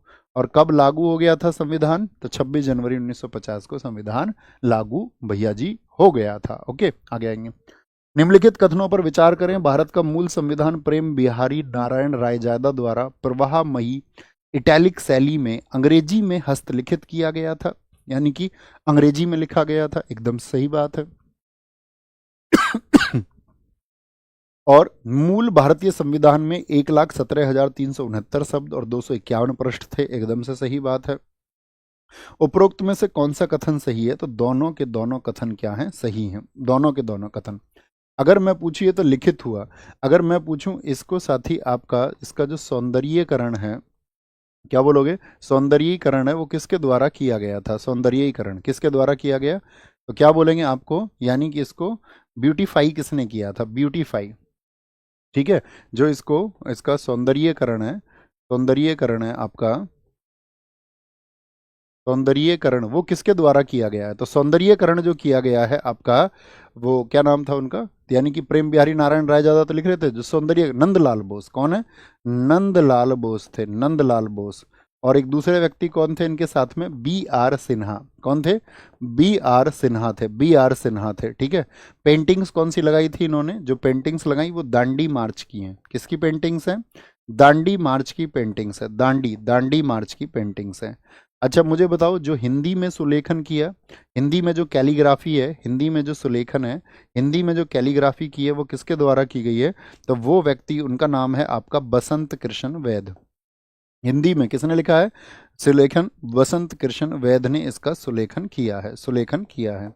मुझे बताओ, जो संविधान सभा को सजाने वाले सारे कलाकार थे वो किस आपका संस्थान से संबंध रखते हैं? ठीक है, जितने भी कलाकार थे याद रख लेना, तो सज्जित करने वाले जितने भी कलाकार थे ये सब शांति निकेतन से संबंध रखते थे। किससे?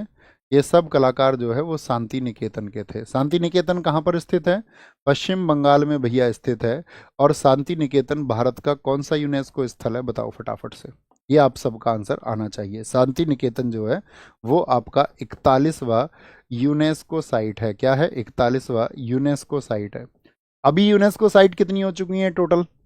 अभी टोटल यूनेस्को साइट कितनी हो चुकी है? अभी पता है ना आपका, मराठा मिलिट्री लैंडस्केप को अभी हाल ही में शामिल किया गया था, तो अभी रिसेंट में कितनी हो चुकी हैं? सब लोगों का आंसर आएगा तभी बढ़ेंगे आगे, नहीं क्लास को अभी बंद कर देंगे तुरंत। बोलेंगे भाई फटाफट से, सारे लोग बताएंगे, सारे लोग बताएं फटाफट से। 44 44 44 44 44, बहुत बढ़िया। ये 41वीं थी, और 44वीं कौन सी है? 44वीं जो यूनेस्को साइट है, 44वीं यूनेस्को जो साइट है वो है मराठा मिलिट्री लैंडस्केप, यानी कि मराठा सैनिक परिदृश्य है। मराठा मराठा सैनिक परिदृश्य कौन है? मराठा सैनिक परिदृश्य है। ठीक है, ये बात आपको याद रखनी है। ये आपका 44वीं यूनेस्को साइट है, 44वीं, ये हम सबको पता होना चाहिए। आगे आएंगे। अरे इतनी कॉमन चीज तो बताने की जरूरत नहीं है ना, कितनी बोलेंगे अभी फटाफट से, सूची है। सर आपने कहा था हिस्ट्री का क्लास लेंगे, क्या कह रहे हैं बच्चू? यार हमारे ऊपर भी थोड़ा सा, मतलब कोई आदमी कुछ कहता है उसको सुना भी तो करो। अभी तो खैर हमारे पास अभी समय नहीं है, 15 दिन, तो 15 दिन इधर उधर की बातें ना करो। ये आपसे पहली रिक्वेस्ट है। दूसरी, अगर हम आपसे कुछ प्रार्थना कर रहे हैं तो सीधी सी बात है, अपने जीवन में भी उतना कष्ट चल रहा होगा, उतना संघर्ष चल रहा होगा, हम भी कुछ बदलना चाहते होंगे। तो जैसे हमारी तुम्हारे लिए भावनाएं रही हैं इतने वर्षों वर्षों तक, पूरे दिन रात हम डेडिकेशन से रहे, तो थोड़ी सी भावनाएं तो हमारे लिए भी रखा करो। इतने स्वार्थी तो मत बनो यार, है ना, बनना भी नहीं चाहिए। भारत में कौन सी संवैधानिक विशेषताएं ऑस्ट्रेलियाई संविधान से जुड़ी हैं? ऑस्ट्रेलियाई संविधान से व्यापार और वाणिज्य की स्वतंत्रता, जो कि ऑस्ट्रेलिया से ली गई है। दोनों सदनों की संयुक्त बैठक, किस आर्टिकल में आती है दोनों सदनों की संयुक्त बैठक? आर्टिकल 108 में। किसमें? आर्टिकल 108 में ये ली गई है। हाँ जी ली गई है, ये भी ली गई है। मजबूत केंद्र के साथ में जो फेडरल स्ट्रक्चर है, ये कनाडा से लिया गया है। और जो एडवाइजरी जुडिक्शन ऑफ सुप्रीम कोर्ट है, ये दोनों कहाँ से लिए गए हैं? ये दोनों कनाडा से लिए गए हैं। कहाँ से लिए गए हैं? ये दोनों कनाडा से लिए गए हैं। ठीक है, तो कनाडा से और क्या क्या लिया गया है? कनाडा से लिया गया है जो पावर्स का डिस्ट्रीब्यूशन है, शक्ति का जो विभाजन है, शक्ति का विभाजन है। राज्यपाल की जो नियुक्ति होती है, अपॉइंटमेंट ऑफ गवर्नर, राज्यपाल की नियुक्ति जो होती है, राज्यपाल की नियुक्ति, ये 3-4 चीजें एग्जाम में ऐसी हैं जो बार बार पूछी जाती हैं और बच्चे गलती कर देते हैं। ठीक है, तो क्या हो गया? केवल ए और बी हो गए, तो क्या बन जाएंगे? ए और बी दोनों हो जाएंगे, ए और बी दोनों। आपको पता होना चाहिए जो हमारा कॉन्करेंट लिस्ट है, समवर्ती सूची, उसको भी कहाँ से लिया गया है? समवर्ती सूची को, कॉन्करेंट लिस्ट को कहाँ से लिया गया है? समवर्ती सूची को भी यहीं से लिया गया है, समवर्ती सूची को। ठीक है, जो हमारी प्रियम्बल है उसकी लैंग्वेज कहाँ से ली गई है? प्रस्तावना की जो भाषा है वो भी कहाँ से ली गई है? वो भी ऑस्ट्रेलिया से ली गई है।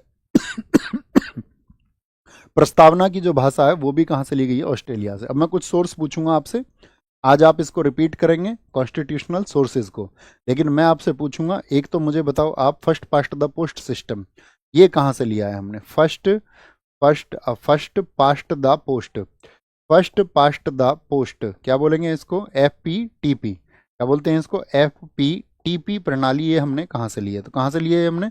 यूके से लिए, यूके से। और ऐसे ही क्वेश्चन पूछा था, मार्शल लॉ की जो अवधारणा है वो हमने कहाँ से ली है? मार्शल लॉ जो सैनिक कानून होता है ये भी हमने यूके से ही लिया है, यानी कि ब्रिटेन से ही लिया है, ब्रिटेन से। हमने आपका नागरिकता का, नागरिकता कैसी है हमारे देश में? एकल नागरिकता है, सिंगल सिटीजनशिप का सिद्धांत भी हमने कहाँ से लिया है? वो भी हमने यूके से लिया है, यूके से। अब आप मुझे बताओ, दो क्वेश्चन पूछेंगे हम आपसे, मौलिक कर्तव्य कहाँ से लिए गए हैं?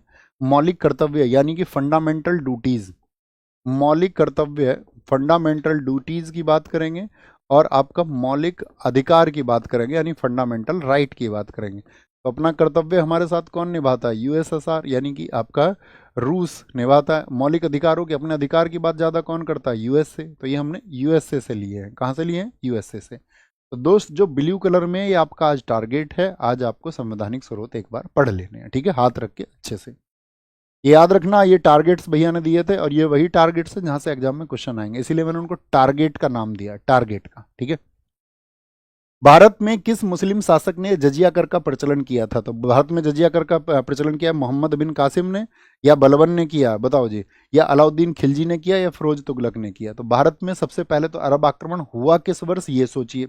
तो 711 में अबेदुल्ला और बुदेल असफल रहे थे, हाँ जी भैया। उसके बाद में 712 में कौन आया था? 712 में आया था मोहम्मद बिन कासिम। क्या बोलोगे? मोहम्मद बिन कासिम, ये आपका मोहम्मद बिन कासिम 712 में आया था। और यही वो व्यक्ति है जिसने भारत पे क्या लगाया? आपका जजिया लगाया था। क्या लगाया था? जजिया लगाया था। ठीक है, अब मोहम्मद बिन कासिम की अगर बात करें तो जो अरब थे, ये अरब थे, इनके द्वारा, अरबों द्वारा भारत में आक्रमण किया गया 712 में, 712 AD में। तो अरबों द्वारा जो बसाया गया पहला नगर था वो बताओ नाम, अरबों द्वारा बसाया पहला नगर, पहला नगर कौन सा था? पहला पहला नगर कौन सा था? तो पहला नगर था आपका अरबों द्वारा बसाया गया महफूजा। क्या नाम है उसका? महफूजा उसका नाम था, महफूजा। तो अरबों द्वारा जो बसाया गया दूसरा नगर था, उसका नाम क्या था? दूसरा नगर वो था मंसूरा। क्या बोलोगे? मंसूरा, मंसूरा। अरब आक्रमण के बारे में जानकारी किस बुक से मिलती है? फटाफट से बताओ। अरब आक्रमण की जो जानकारी है, अरब आक्रमण, इसके बारे में आपको जानना है। अरब आक्रमण की जानकारी ये किस किताब से मिलती है? तो इसकी जानकारी मिलती है, अली अहमद एक राइटर थे, उन्होंने लिखी है चचनामा पुस्तक। क्या? चचनामा पुस्तक। राजा दाहिर के पिता का नाम था वैसे चच, जो राजा दाहिर था। तो कौन था जब मोहम्मद बिन कासिम भारत में आया था? तो यहाँ 712 में मोहम्मद बिन कासिम का जब आक्रमण हुआ तो शासक कौन था बताइए? कौन था? वर्सेस राजा दाहिर था। तो राजा दाहिर के पिता का नाम है चच, तो उनके लिए लिखा गया है चचनामा। क्या बोलोगे? चचनामा लिखा गया है। तो इस पुस्तक में क्या मिलता है आपका? इसका वर्णन मिलता है। नेक्स्ट है, इनमें से कौन गजनी राजवंश का संस्थापक था? गजनी, जिसको हम गजनवी राजवंश भी कहते हैं, उसका संस्थापक कौन था? अल्पतगीन, महमूद, सुबुक्तगीन या फिर इस्माइल था? तो अल्पतगीन इस आपका गजनी वंश का संस्थापक है। और याद रख लेना, ये आपका क्या था? किसका गुलाम था? आपका ये, सॉरी, वो सुबुक्तगीन, सॉरी मैं इसका नाम भूल गया अभी। सुबुक्तगीन, क्या बोलेंगे? अल्पतगीन। अल्पतगीन इसका साथी आपका संस्थापक था। और ये आपका किसका? मोहम्मद गजनवी का पिता था। किसका?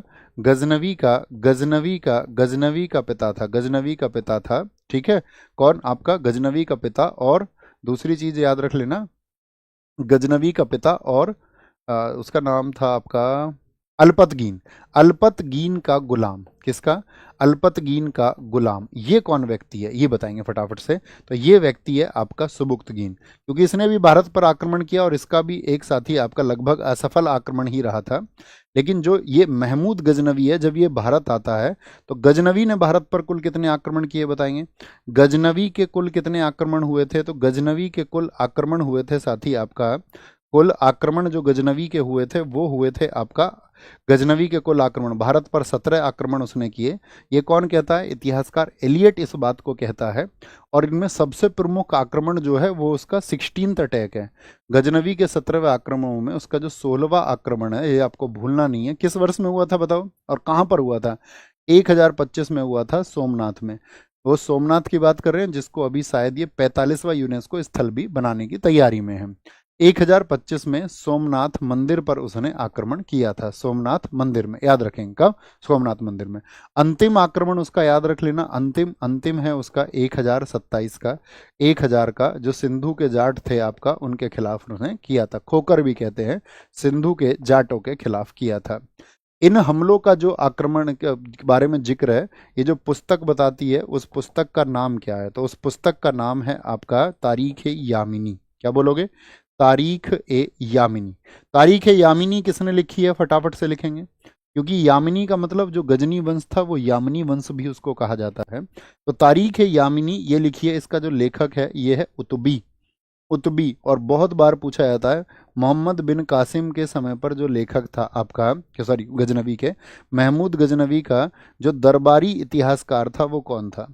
इसका जो कोर्ट कोर्ट हिस्टोरियन था, दरबारी इतिहासकार था, तो दरबारी इतिहासकार इसका कौन था? दरबारी इतिहासकार तो कौन है? उतबी है।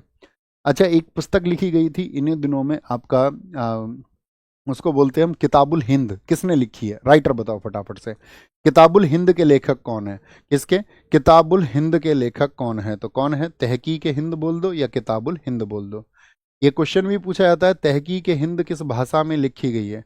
तो तहकीक हिंद ये अरबी भाषा में लिखी गई है। इसको किताबुल हिंद भी आप कह सकते हैं। क्या बोल सकते हैं इसको? किताबुल हिंद भी आप कह सकते हैं।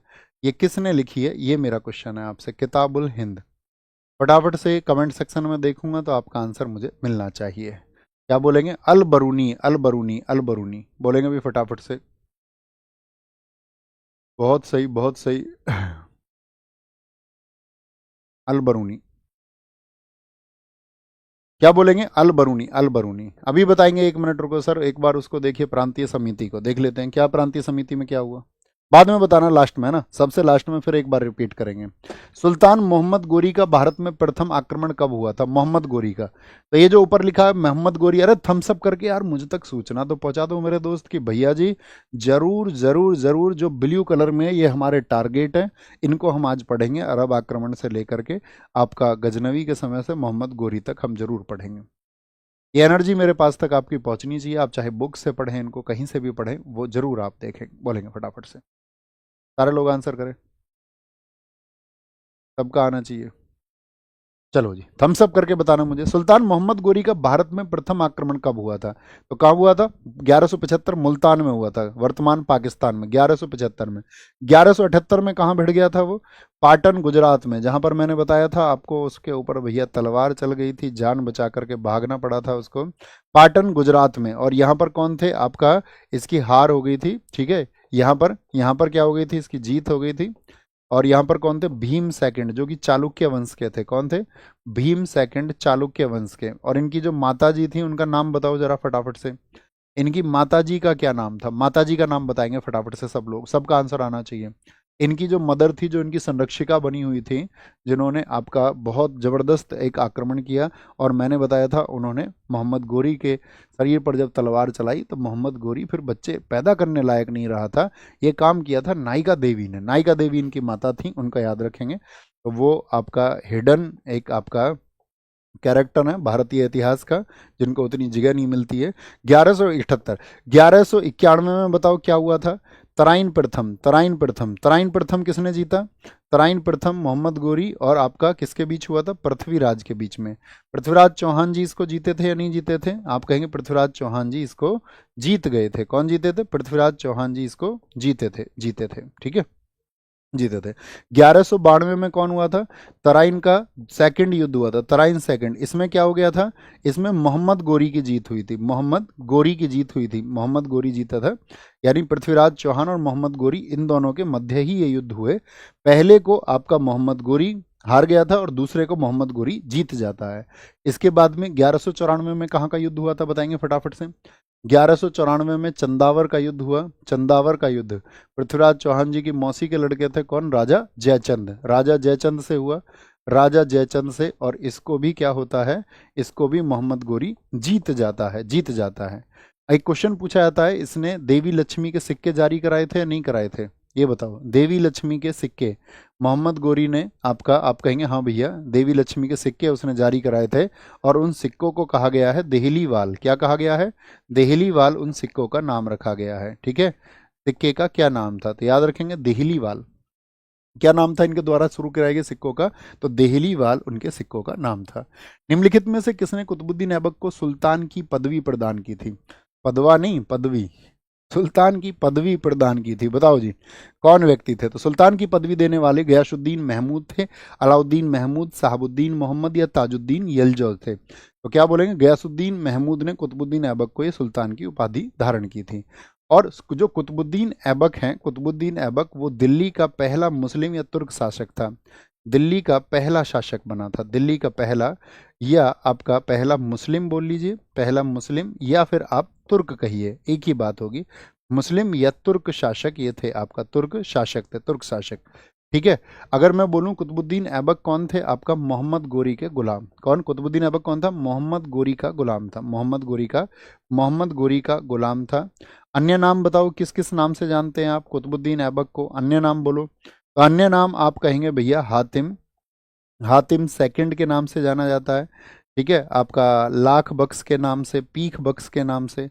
लाख बख्श मतलब लाखों का दान करने वाला, पील बख्श मतलब हाथियों का दान करने वाला, पील बख्श इसी को कहा गया है। सबसे इंपॉर्टेंट एग्जाम में क्वेश्चन बनता है कुतुबुद्दीन ऐबक के जो निर्माण कार्य हैं, क्या क्या बनवाया बताएंगे। कुतुबुद्दीन ऐबक ने जो निर्माण कराया है, ठीक है। तो कुतुबुद्दीन ऐबक यूं तो आप जानते ही हो गुलाम वंश का संस्थापक है, 1206 से 1210 तक रहा था, गुलाम वंश का संस्थापक है।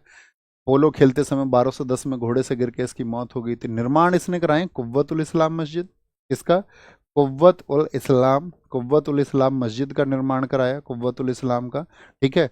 कुतुब मीनार किसकी याद में बनवाई? कुतुब मीनार बताओ बड़ा फटाफट से। कुतुब मीनार, मिया क्या बोलोगे? कुतुब मीनार। कौन थे आपका? बख्तियार काकी। बख्तियार काकी जिनके शिष्य थे, उनकी याद में बनवाई। कुतुब मीनार आपका। अढ़ाई दिन का झोपड़ा, फटाफट से बोलो, अढ़ाई दिन का झोपड़ा क्या है? अढ़ाई दिन का झोपड़ा पहले तो संस्कृत का एक महाविद्यालय हुआ करता था, लेकिन अभी क्या इसको बना दिया गया, 60 घंटे में मस्जिद में बदल दिया गया। अजमेर में है ये। कहाँ पर है? अजमेर में। कुव्वतुल इस्लाम ये तो सब आप जानते हैं। ये कहाँ पर है? अजमेर में है। ठीक है। मुझे बताओ, कुतुबुद्दीन ऐबक का जो दरबारी कवि था वो कौन था? कुतुबुद्दीन ऐबक का जो दरबारी कवि है वो कौन था? तो वो है हसन निज़ामी। क्या बोलोगे? हसन निज़ामी। और कुतुबुद्दीन ऐबक का जो मकबरा है वो कहाँ पर था? इसका टॉम, तो मकबरा है, क्या बोलेंगे, इसके बाद के शासक इल्तुतमिश ने बनवाया था, लाहौर में है। कहाँ पर है? लाहौर में वो से आपका स्थित है, लाहौर में। अब आप जानते हो दिल्ली की सल्तनत पर कुल कितने वंश हुए थे? जरा फटाफट से रिवाइज करिए। याद हो तो बच्चे अपने ऊपर ऐसे बहुत प्राउड नहीं करना है कि ये चीज़ें तो मुझे याद है, अच्छी बात है, ठीक है। रिपीट करना बहुत ज़रूरी है। तो दिल्ली सल्तनत पर कितने वंश हुए थे? बोलो फटाफट से। दिल्ली सल्तनत पर कितने वंश हुए थे? तो दिल्ली सल्तनत पर पहला गुलाम, फिर खिलजी, फिर तुगलक, फिर सैयद, फिर लोधी। गुलाम कब से कब तक थे? बोलो फटाफट से। गुलाम कब से कब तक थे? खिलजी कब से कब तक थे? सबसे कम समय तक कौन रहे? सबसे ज़्यादा समय तक कौन रहे? ये सब क्वेश्चन बनते हैं। सबसे पहले कौन थे? सबसे आखिरी कौन थे दिल्ली सल्तनत में? और कितने कितने वर्षों तक रहे थे? तो क्या बोलोगे? गुलाम रहे आपका 1206 से 1290। कितने वर्ष हो गए टोटल? गिनते चलो। खिलजी रहे 1290 से 1320, कुल 30 वर्ष, सबसे कम यही रहे। तुगलक रहे 1320 से 1414, सबसे ज़्यादा ये रहे। सैयद रहे 1414 से 1451, 1451। लोधी रहे 1451 से 1526, 1526। ठीक है। तो यहाँ पर गुलाम वंश के जो संस्थापक हैं वो कौन है? नाम बताओ कौन है आपका? गुलाम वंश का संस्थापक था ऐबक। कौन है? फाउंडर। ये है आपका फाउंडर यानी कि संस्थापक। खिलजी की बात करें तो यहाँ कौन था? जलालुद्दीन खिलजी था। कौन था? जलालुद्दीन खिलजी। जलालुद्दीन खिलजी था। तुगलक की यदि बात हम करते हैं, तुगलक, तुगलक कौन था आपको बोलेंगे यहाँ पर? भैया यहाँ पर था गयासुद्दीन तुगलक, जीएसटी। अगर हम सैयद वंश की बात करें तो यहाँ पर खिज़िर खां था आपका, खिज़िर खां था, खिज़िर खां। और 1451 यहाँ पर कौन था आपका? बहलोल लोदी था। कौन था? बहलोल लोदी। बहलोल लोदी। बहलोल लोदी का सबसे लंबा शासनकाल है पूरे दिल्ली सल्तनत में, याद रखना। तो क्या बोलेंगे कितना है बहलोल लोदी? 1451 से 1489 तक गद्दी पर रहा था बहलोल लोदी।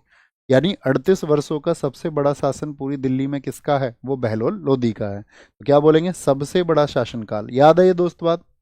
सबसे बड़ा शासनकाल। अब जो बच्चा बता देगा इस क्वेश्चन को मेरे को, वो टॉपर बनने की लिस्ट में होगा। कौन सा क्वेश्चन है? दिल्ली सल्तनत में दूसरा सबसे बड़ा शासनकाल किस राजा का था? बताएंगे। किस शासक का दूसरा सबसे बड़ा शासनकाल? अभी सबसे बड़ा तो बहलोल लोधी का हो गया। दूसरा सबसे बड़ा जो बता दे वो टॉपर लिस्ट में आएगा। खुद महसूस करना और आके बताना, भैया ये मैंने बताया था और मैं आया। बोलेंगे जी आंसर आना चाहिए। बहुत सारे साथियों का आया आंसर। फिरोज तुगलक सबसे पहले। मान्या का ऊपर दिखाओ नाम, क्या नाम है? मान्य या माना? फिरोज तुगलक लिखा था जिन्होंने। अरे तुमने खो दिया यार, खो दिया तुमने। फिरोज शाह तुगलक ये नहीं रहा ऊपर, तो नीचे थोड़ा। ये माया शर्मा 5260, बहुत बढ़िया। क्योंकि देखो फिरोज तुगलक कब बैठा था? ये आपका तुगलक वंश है, इसमें गयासुद्दीन तुगलक कब रहा था? 1320 से 25 गयासुद्दीन तुगलक रहा था। फिर आपका 1325 से 51 कौन रहा था? 1325 से 51 वो रहा था मोहम्मद बिन तुगलक। और 1351 से 1388 कौन रहा था यहाँ पर? फिरोज शाह तुगलक रहा था। FST फिरोज शाह तुगलक। तो कितने वर्ष? ये भी 37 वर्ष रहा है। यहाँ मोहम्मद बिन तुगलक रहा था। यहाँ आपका कौन रहा है? गयासुद्दीन तुगलक रहा है। गयासुद्दीन तुगलक को तो आपका हुनूस दिल्ली दुरुस्त कह के निजामुद्दीन औलिया कहते हैं कि उन्होंने इसकी जान मोहम्मद बिन तुगलक के द्वारा निकलवा दी। मोहम्मद बिन तुगलक सबसे पढ़ा लिखा व्यक्ति। इसके दरबार में इब्न बतूता कब आया था? बताना जरा।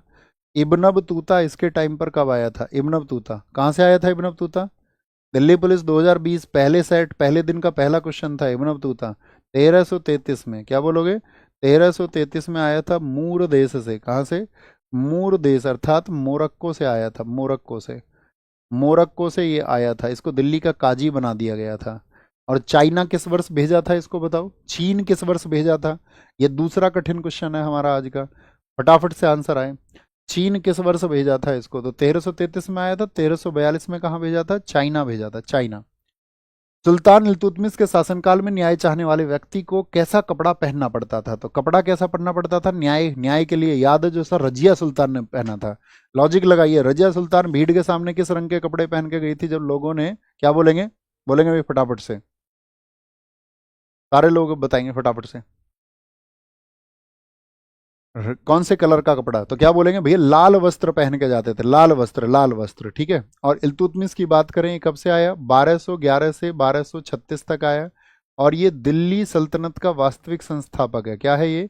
दिल्ली सल्तनत का वास्तविक संस्थापक है। दिल्ली सल्तनत का वास्तविक संस्थापक है, ठीक है, वास्तविक संस्थापक है। तो आज आपको इल्तुतमिश तक का पढ़ना है, वास्तविक संस्थापक पढ़ लेंगे ना, ये बार बार नहीं बोलना पड़े, आज बोलेंगे कल से बोलना बंद कर देंगे। आज जो इसकी हैबिट बना लेगा उसको हैबिट होगी, उसको फायदे इसके अपने आप पता चलेंगे। जो हैबिट नहीं बनाएंगे आज ही, जिनको ये रहेगा नहीं अपने तरीके से पढ़ते रहेंगे, तो बेस्ट तरीका तो आप उसको पढ़ लीजिए, कोई दिक्कत नहीं।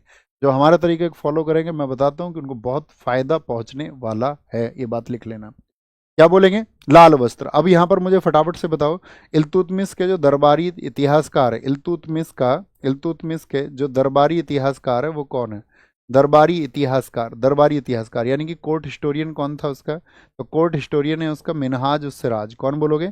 मिनहाज उस सिराज, जिसने कहा था कि मिनहाज उस सिराज जिसने कहा था रजिया अगर स्त्री ना होती ना तो उसका नाम भी हिंदुस्तान के बड़े बादशाहों में लिया जाता। ये कौन है? ये मिनहाज उस सिराज है। इसने एक किताब लिखी है, क्या नाम है उस किताब का? नाम है तबकात ए नासिरी। तबकात ए नासिरी बुक को इन्होंने लिखा है, तबकात ए नासिरी। अब इल्तुतमिश की कुछ उपलब्धियां आप मुझे बताओ फटाफट से, इल्तुतमिश ने क्या क्या किया था? इल्तुतमिश की अगर हम बात करते हैं, इसने तुर्क चहलगानी का गठन किया। तुर्क चहलगानी, कोई एक विशेषता इसकी सोचो आप। तुर्क चहलगानी। इकता प्रथा किसने शुरू की थी? इकता प्रथा इसी ने शुरू की थी, इकता प्रथा, ठीक है। इसने अपने बच्चे का उसका वो सुल्तानगढ़ी का मकबरा बनवाया इसने, तो इसीलिए इसको मकबरा शैली का जनक भी कहा जाता है। सुल्तानगढ़ी का मकबरा अपने बेटे महमूद की याद में इसने दिल्ली में बनवाया था। सुल्तानगढ़ी का मकबरा कहाँ पर है? ये आपका दिल्ली में है, दिल्ली में। और ये भारत का पहला मकबरा है, ये भी बात याद रख लेना, भारत का पहला मकबरा, इसीलिए इससे ज़्यादा क्वेश्चन पूछे जाते हैं। भारत का पहला मकबरा है, पहला मकबरा है, ठीक है, याद रखना। इसने जो करेंसी चलाई थी भारत में वो कौन कौन सी थी? एक तो थी टंका। टंका किस चीज़ की बनी हुई थी? चांदी की, सिल्वर की बनी हुई थी। और आपका जो जीतल थी वो किसकी बनी हुई थी? वो कॉपर की बनी हुई थी। वो तांबे की बनी हुई थी, तांबे की बनी हुई थी। मुझे बताओ, इल्तुतमिश के समय एक मंगोल आक्रमण हुआ था, जलालुद्दीन मकबरनी जो भारत भाग के आ गया था, उसके पीछे पीछे चंगेज खान आ रहा था। तो मुझे बताओ ये फटाफट से, इल्तुतमिश के समय 1221 में क्या हुआ था? 1221 में मंगोल आक्रमण, जिसको इसने विफल कर दिया था, ठीक है, अपनी चालाकी से, मंगोल आक्रमण। चंगेज खान के बारे में जानते हो फटाफट से? जैसे क्वेश्चन था जब मैं बताता था चंगेज खान अपने बढ़ोतरी करता आ रहा था, तो चंगेज खान एक क्वेश्चन पूछा था, ट्रांसक्सियाना क्षेत्र को, जो ईरान वाला क्षेत्र है, उसने 1219 में जीत लिया था। एक क्वेश्चन पूछा जाता है चंगेज खान की डेथ कब हुई थी? बताओ कौन बताएगा? ये अच्छा क्वेश्चन है, चंगेज खान की डेथ किस वर्ष हुई थी? तो इसके शासनकाल के दौर की बात है वे सब, तो ये हमको पता होना चाहिए। भारत की भौगोलिक अवस्थिति आप पढ़ोगे, कौन कौन से बिंदु हैं, कौन कौन सी रेखाएं कहाँ से निकलती हैं, ये सब हम सब लोगों को पता होना चाहिए। बहुत बढ़िया। बोलेंगे भारत अवस्थित है।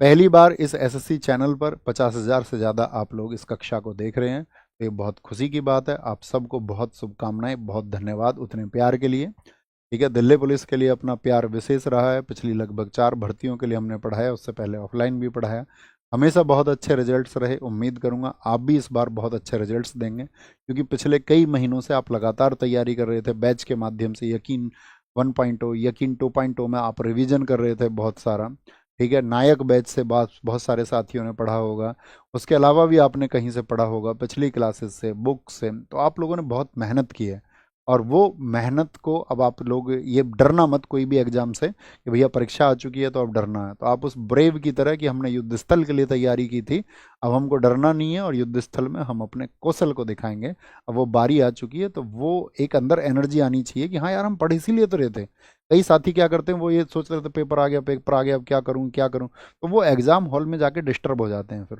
अगर आप ये सोचोगे तो आपको क्या सोचना है हर रोज़ कि हाँ यार इसी के लिए तो पढ़ रहे थे, अगर अच्छा कुछ नहीं हुआ तो कोई बात नहीं है, नेक्स्ट टाइम देंगे। तो वो एक एनर्जी यदि आपके ऊपर रहेगी तो आप हॉल में डिस्टर्ब नहीं होंगे, नहीं तो अच्छे अच्छे बच्चे का पेपर बिगड़ जाता है। तो आज से इस माहौल में आप रहेंगे, थम्स अप करिए, हाँ भैया हम परफॉर्म करके आएंगे, अच्छा जैसे भी होगा वैसे करके आएंगे। ओके, तो भारत अवस्थित कहाँ पर है? तो भारत है 8 डिग्री 4 मिनट उत्तरी से लेकर 37 डिग्री 6 मिनट उत्तरी। तो ये तो इसके नॉर्दर्न लैटिट्यूड्स हैं। और आपका इधर आपका ईस्ट की तरफ देशांतर में जो लॉन्गिट्यूड्स हैं वो 68 डिग्री से 97 डिग्री, ये आपका साथी लॉन्गिट्यूड्स हैं। तो एकदम से ऑप्शन सी सही हो जाएगा। भारत आप सबको पता होना चाहिए, आकृति कैसी है हमारी, चतुष्कोणीय है, उत्तरी गोलार्ध में हम स्थित हैं। तो ये टॉपिक आज आप पढ़ोगे, ठीक है, ज्योग्राफिकल लोकेशंस, क्योंकि ये सब बताने की जरूरत नहीं होनी चाहिए आपका। जैसे ये आंसर करो फटाफट से, भारत का सुदूरस्थ जो आपका दक्षिणी बिंदु है, तो दक्षिणी बिंदु कौन सा है? वो है इंदिरा पॉइंट, इंदिरा पॉइंट। उत्तरी बिंदु कौन सा है बताओ फटाफट से? उत्तरी वो है आपका कहाँ पर होगा? उत्तरी हो जाएगा हमारा जम्मू कश्मीर में इंदिरा कॉल, यानी कि लद्दाख में होगा। अब तो इंदिरा कॉल हो जाएगा उत्तरी, यानी कि नॉर्दर्न। पूर्वी बताना, जो साथी आपका ईस्टर्न होगा, तो पूर्वी बिंदु कौन सा होगा? वो किबीथू होगा। कौन सा होगा? किबीथू होगा। किबीथू कहाँ पर है? आपका अरुणाचल में है। कहाँ पर है? अरुणाचल प्रदेश में है आपका किबीथू। कहाँ पर? अरुणाचल प्रदेश में। अगर मैं आपसे पूछूं पश्चिमी कहाँ पर होगा? पश्चिमी, तो पश्चिमी की अगर हम बात करते हैं तो वो गुहार मोती है। कहाँ पर है? गुहार मोती, आपका गुहार मोती वो आपका साथी कहाँ पर होगा? गुजरात में हो जाएगा। कहाँ पर होगा? गुजरात में होगा, गुजरात में होगा, ठीक है। और अगर मैं बात करूं आपसे इंदिरा पॉइंट, ये कहाँ पर है? तो ये अंडमान और निकोबार में है। कहाँ पर है? अंडमान और निकोबार में। तो ये कॉमन पॉइंट्स हैं। ये सब कर्क रेखा कहाँ से गुजरती है, जीएमटी और हमारे बीच में कितना अंतर है, ये कॉमन पॉइंट्स में उम्मीद आपसे करूंगा कि ये सब आप अब परीक्षा के चरम पे पहुंच चुके हैं, ये आप जानते हैं। निम्नलिखित में से कौन सा स्थान भारत का ग्रीनविच कहा जाता है? ग्रीनविच, तो जितने भी रेखाएं हैं उनसे संबंधित आप आज रिवीजन एक बार करेंगे। रोहतक, अवंती, उज्जैन और कुरुक्षेत्र किसको कहा जाता है भैया? उज्जैन को कहा जाता है ग्रीनविच, ठीक है। और जीएमटी से कितना आगे है? हम बोलेंगे जीएमटी से जो साथी इंडिया है वो कितना आगे है? तो आप बोलेंगे भैया 5.5 घंटे आगे है। 5.5 घंटे, 5.5 घंटे हम आगे हैं इससे, 5.5 घंटे। जो हमारे यहाँ पर आपका एक देशांतर जो लॉन्गिट्यूड है वो कितनी देर का होता है? समझ गए, एक देशांतर होता है आपका 4 मिनट का, 4 मिनट का। और इंडिया की अगर हम बात करते हैं, इंडिया की हम बात करते हैं 82.5 डिग्री, ठीक है, 30 मिनट पर जो हमारा ईस्टर्न लॉन्गिट्यूड है, जो पूर्वी देशांतर है, पूर्वी देशांतर है, उसी को हम क्या कहते हैं? उसी को हम बोलते हैं प्रधान मध्याह्न रेखा। क्या बोलते हैं उसको? प्रधान मध्याह्न रेखा उसको हम कहते हैं। और प्रधान मध्याह्न रेखा ये कितने राज्यों से होकर गुजरती है? जो इंडिया का टाइम है, Indian standard time, IST, Indian standard time, भारतीय जो साथी आपका प्रधान मध्याह्न रेखा है वो कितने राज्यों से गुजरती है? 5 राज्यों से, 5 राज्यों से। क्या बोलते हैं उसको? यूपी में छाता उड़ा। क्या बोलते हैं उसको? यूपी में, नहीं यार, यूपी में नहीं, छाती में, अच्छा सॉरी, यूपी में नहीं, वो अरे यार कुछ बनती थी ना उसकी ट्रिक, में भूल गया अभी। पहला आंधी में, आंधी में क्या बोलोगे? आंध्र प्रदेश से बनती है, आंध्र प्रदेश, ठीक है, उसको बोलते थे आंधी में छाता उड़ा। आंधी में मध्य प्रदेश, आंध्र प्रदेश, मध्य प्रदेश, छत्तीसगढ़, उत्तर प्रदेश, छत्तीसगढ़ से फिर आपका मध्य प्रदेश के, मध्य प्रदेश आता था, और फिर आता है उसमें उड़ीसा। तो आंधी में क्या बोलते थे? आंधी में छाता उड़ा, आंधी, आंधी में छाता, छाता छत्तीसगढ़ हो जाता था, उड़ा, ठीक है, आंधी में।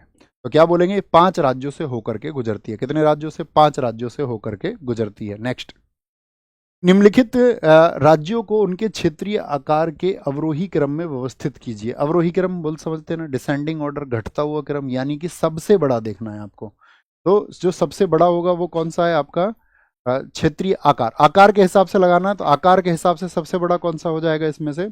राजस्थान सबसे बड़ा हो जाएगा, फिर मध्य प्रदेश है, फिर आपका महाराष्ट्र है, और फिर यूपी, यूपी चौथे पर आता है, उत्तर प्रदेश।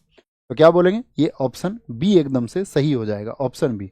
अच्छा मुझे बताओ, आकार की दृष्टि में 5वां राज्य कौन सा है? कौन बता सकता है बच्चा? भाई 5वां राज्य कौन सा? पहला तो हो गया आपका राजस्थान, फिर मध्य प्रदेश हो गया, फिर महाराष्ट्र हो गया, फिर यूपी हो गया।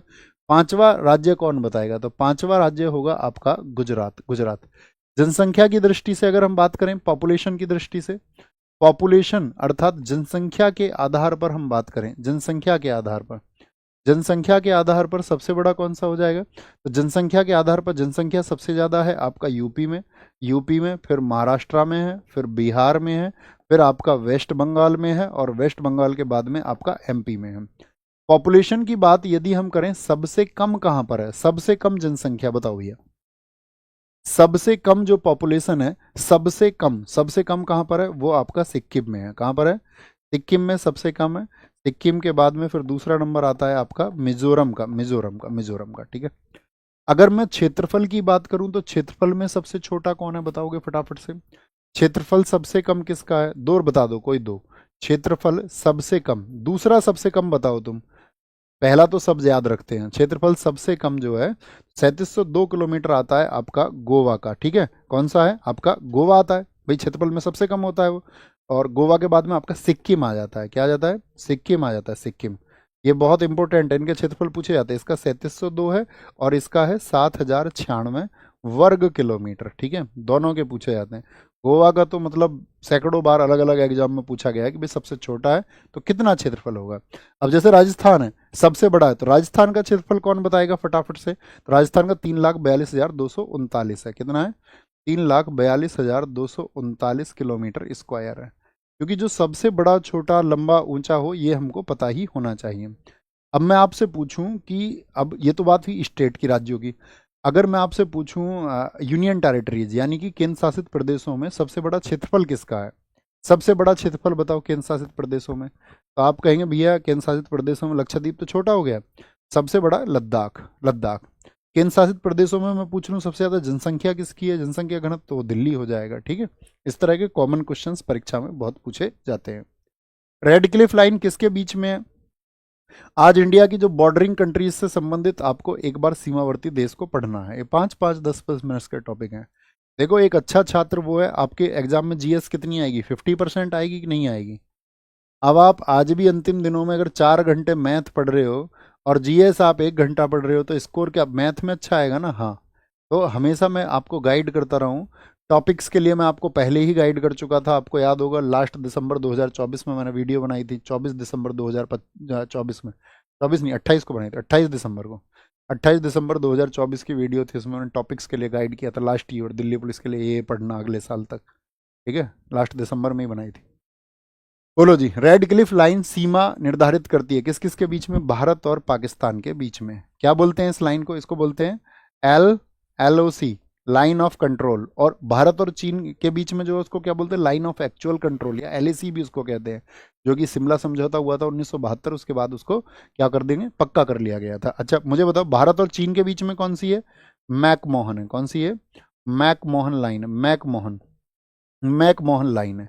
उत्तरी कोरिया और दक्षिणी कोरिया के बीच में कौन कौन सी है? इनके बीच में जो लाइन है वो है 38 डिग्री। कौन सी? 38 डिग्री। यूएसए और कनाडा के बीच में वो है 49 डिग्री, 49 डिग्री। हिंडनबर्ग बताओ आप मुझे किस किस के बीच में है? हिंडनबर्ग, हिंडनबर्ग लाइन जो है वो किस किस के बीच में है?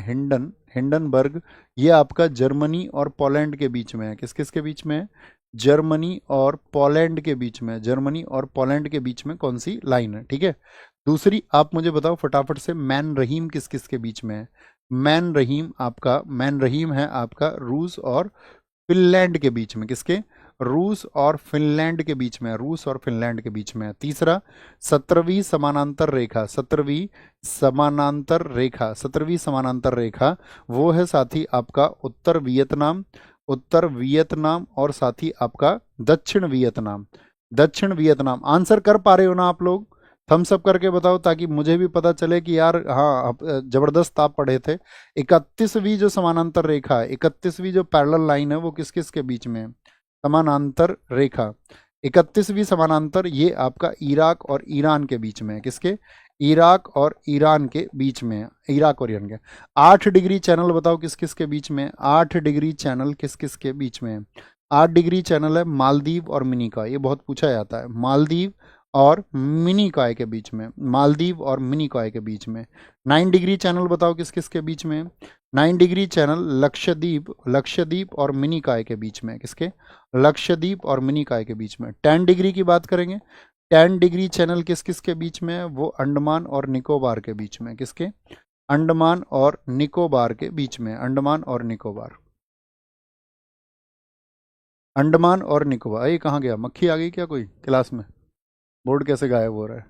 अंडमान और निकोबार के बीच में, किसके बीच में है बॉस, अंडमान और निकोबार के बीच में, अंडमान और निकोबार के।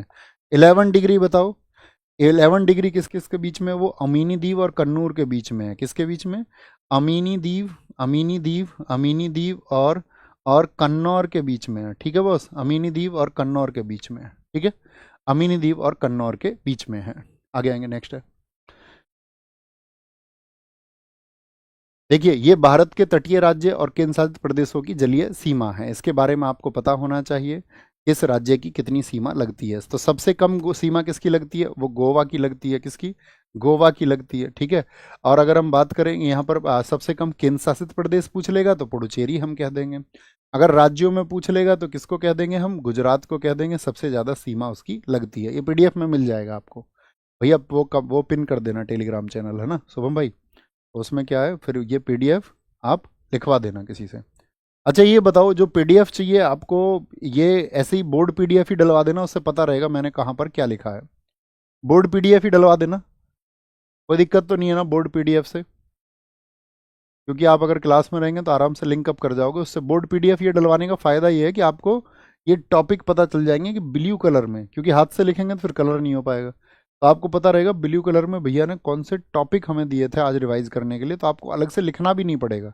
आप पीडीएफ खोलोगे, ये देखोगे अच्छा ये टॉपिक हमको रिवाइज करने थे। ठीक रहेगा ना, ठीक है boss, okay, you are the king. ये क्या है, भारत के पड़ोसी देश और भारत के राज्यों से लगने वाली सीमा, ये आप जानते ही हो, बचपन में एमबीए कर ली, क्या बोलोगे, बचपन में एमबीए, एमबीए। तो बांग्लादेश सबसे ज़्यादा सीमा बनाता है, फिर चाइना, इनके किलोमीटर याद रखना, किलोमीटर। अब एसएससी क्योंकि एक टॉपिक दे रखा है भारत के पड़ोसी जो देश है वहाँ से क्वेश्चन तो एक किलोमीटर में भी ये पूछी जाती हैं। कौन सा राज्य सीमा नहीं लगाता ये भी पूछा जाता है। मिश्रित अर्थव्यवस्था से क्या मतलब होता है, एक मिक्स्ड इकोनॉमी से क्या मतलब है, मिक्स्ड इकोनॉमी, तो उसको बोलते हैं मिक्स्ड इकोनॉमी को हम क्या, आधुनिक और परंपरागत क्षेत्रों का सह अस्तित्व, यानी कि को existence of modern and traditional sectors, ये पूछा गया है। तो आप कहेंगे हाँ भैया यही मतलब है इसका, एकदम से सही है। सार्वजनिक और निजी क्षेत्र का सह अस्तित्व, यानी कि सार्वजनिक और निजी क्षेत्र दोनों को मिला दिया जाए, एकदम से सही हो जाएगा। ठीक है, अच्छा जो मिश्रित अर्थव्यवस्था है इसके बारे में जो आपका मतलब धारणाएं दी थी, इसके जो जनक है वो किन को कहा जाता है, तो इनके जनक हैं आपका जे एम कीन्स, इनको हम क्या बोलते थे, जे एम कीन्स, जे एम कीन्स कहा जाता है उनको, यानी कि जॉन मेनार्ड कीन्स हैं वो, उनकी बुक है हाउ, इनकी बुक का नाम है, इनकी जो किताब है, इनकी बुक का नाम है हाउ टू पे फॉर वॉर, हाउ टू पे फॉर वॉर, हाउ टू पे फॉर वॉर। ये किसकी बुक है, जे कीन्स की बात है।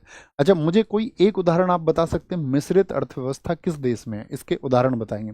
मिक्स्ड इकोनॉमी के जो साथी आपका, ये अलग से लिख देते हैं हम आपके, ठीक है, जैसे कि एक होती है आपका मिक्स्ड, यानी कि इसमें क्या हो गया आपका पूंजीवादी, पूंजीवादी और समाजवादी दोनों का मिश्रण हो गया। तो मिक्स्ड में कौन कौन से हैं, इंडिया अच्छा उदाहरण है, इंडिया और नॉर्वे इसके अच्छे उदाहरण कहे जाते हैं, स्वीडन भी इसका एक उदाहरण है, स्वीडन भी। अच्छा जो दुनिया में आपका साथी पूंजीवादी अर्थव्यवस्था है उसके उदाहरण बताइए। पूंजीवादी के कौन कौन से हैं, यूएसए है, ब्रिटेन है और आपका फ्रांस है, यूएसए, ब्रिटेन और फ्रांस, ये पूंजीवादी के अधीन माने जाते हैं। समाजवादी की अगर बात करें हम, समाजवादी बोलो, समाजवादी की बात करें तो चीन, वियतनाम है, कौन है, चीन है, वियतनाम है, चीन वियतनाम है आपका, और नॉर्थ कोरिया है, नॉर्थ कोरिया है। ठीक है, आगे आएंगे, नेक्स्ट। भारतीय अर्थव्यवस्था के क्षेत्रों के बारे में निम्नलिखित कथनों पर विचार करें, बोलेंगे अभी फटाफट से।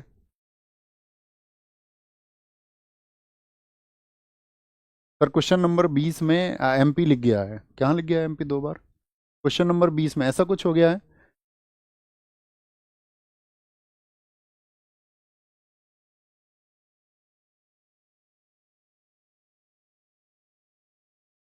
कहाँ पर हुआ बताएंगे।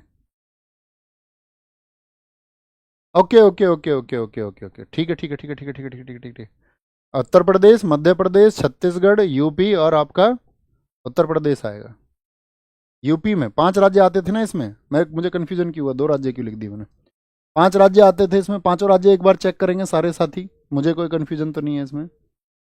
इसमें बोलते थे छत्तीसगढ़ आंधी में उड़ी, ठीक है ना। Done done done done done, ठीक है। अच्छा, यूपी एक बार आता है, ये कहना चाह रहे थे आप, बहुत शानदार। आगे आएंगे, नेक्स्ट यहाँ पर आएंगे। भारतीय अर्थव्यवस्था के क्षेत्रों के बारे में निम्नलिखित कथनों पर, देखिए ऐसा हो सकता है, देखो मैं हमेशा से इस बात को कहता हूँ कि भैया मैं कोई रोबोट नहीं हूँ। अगर कोई छिट्टू पुट्टू कोई ऐसी एरर होती है तो उसके लिए मुझे माफ़ करना। उम्मीद करूंगा आप मुझे याद भी दिला देंगे। अगर ऐसा कुछ होगा तो हम देख के बाद में हमको पता चलेगा, तो अगली क्लास में मैं बता देंगे भैया पिछली क्लास में वो नोट्स था, उसको इस तरह से आप ठीक कर लेना, ठीक है भैया। तो ऐसा नहीं है कि मतलब रोबोट मत समझना मुझे तो आगे आएंगे। अब भारतीय अर्थव्यवस्था के क्षेत्रों के बारे में निम्नलिखित कथनों पर विचार करें। होटल और रेस्टोरेंट ये तीसरे से मतलब कि जो आपका सर्विस सेक्टर है उसका हिस्सा है, तृतीय क्षेत्र का। खनन और उत्खनन तृतीय क्षेत्र में आते हैं क्या?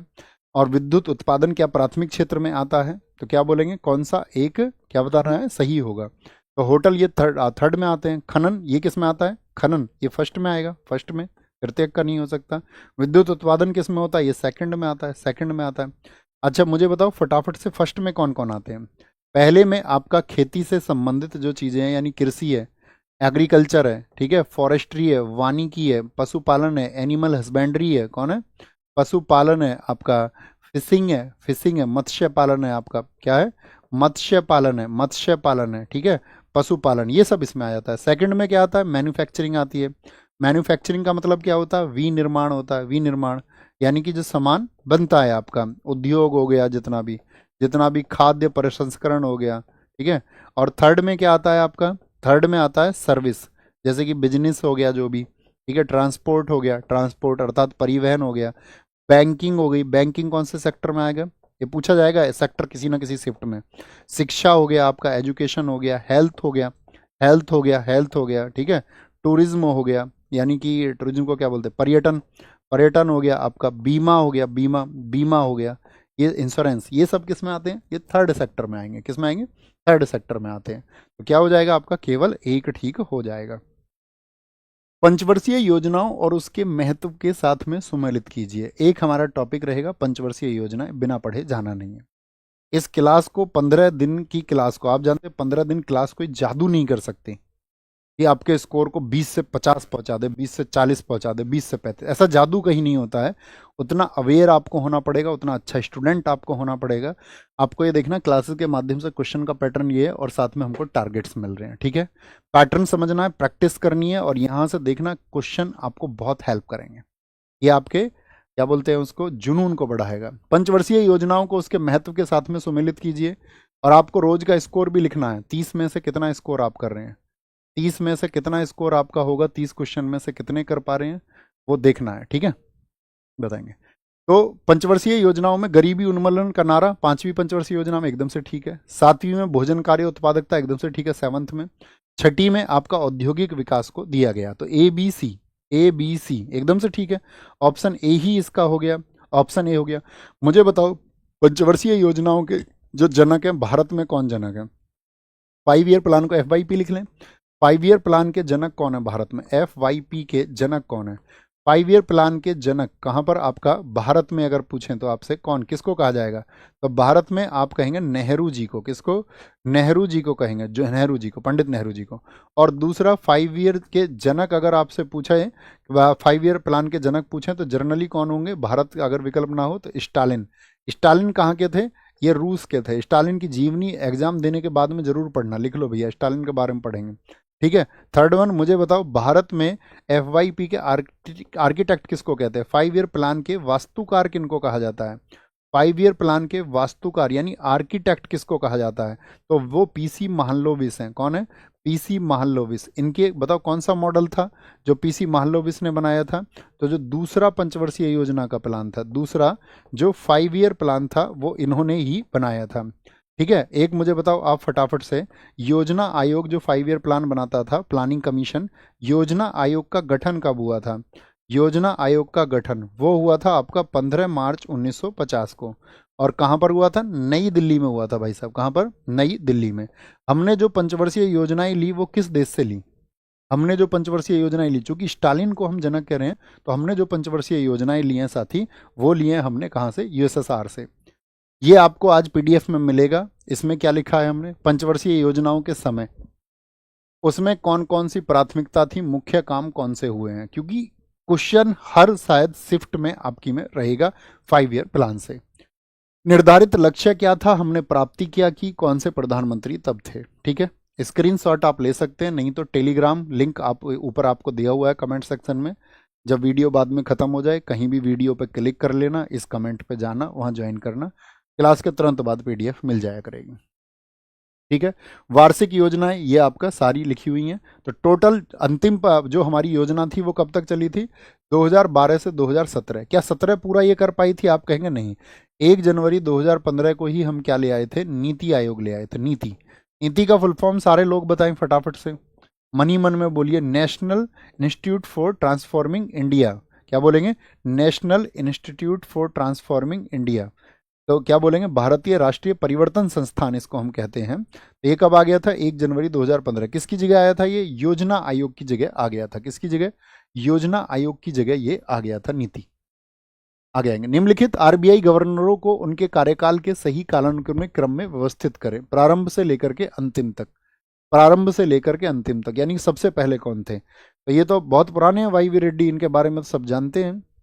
दीप सुब्बा राव, अभी नोट पे हमने साइन देखे, परफेक्ट। ये उर्जित पटेल हम जानते हैं, उर्जित पटेल आपका 2016 से 18 के दौरान रहे। बहुत क्वेश्चन पूछा जाता है, भारत में जब जीएसटी हुई, जब आपका नोटबंदी हुई, तो भारत में रिजर्व बैंक ऑफ इंडिया के गवर्नर कौन थे, तो उर्जित पटेल थे। कौन थे, उर्जित पटेल।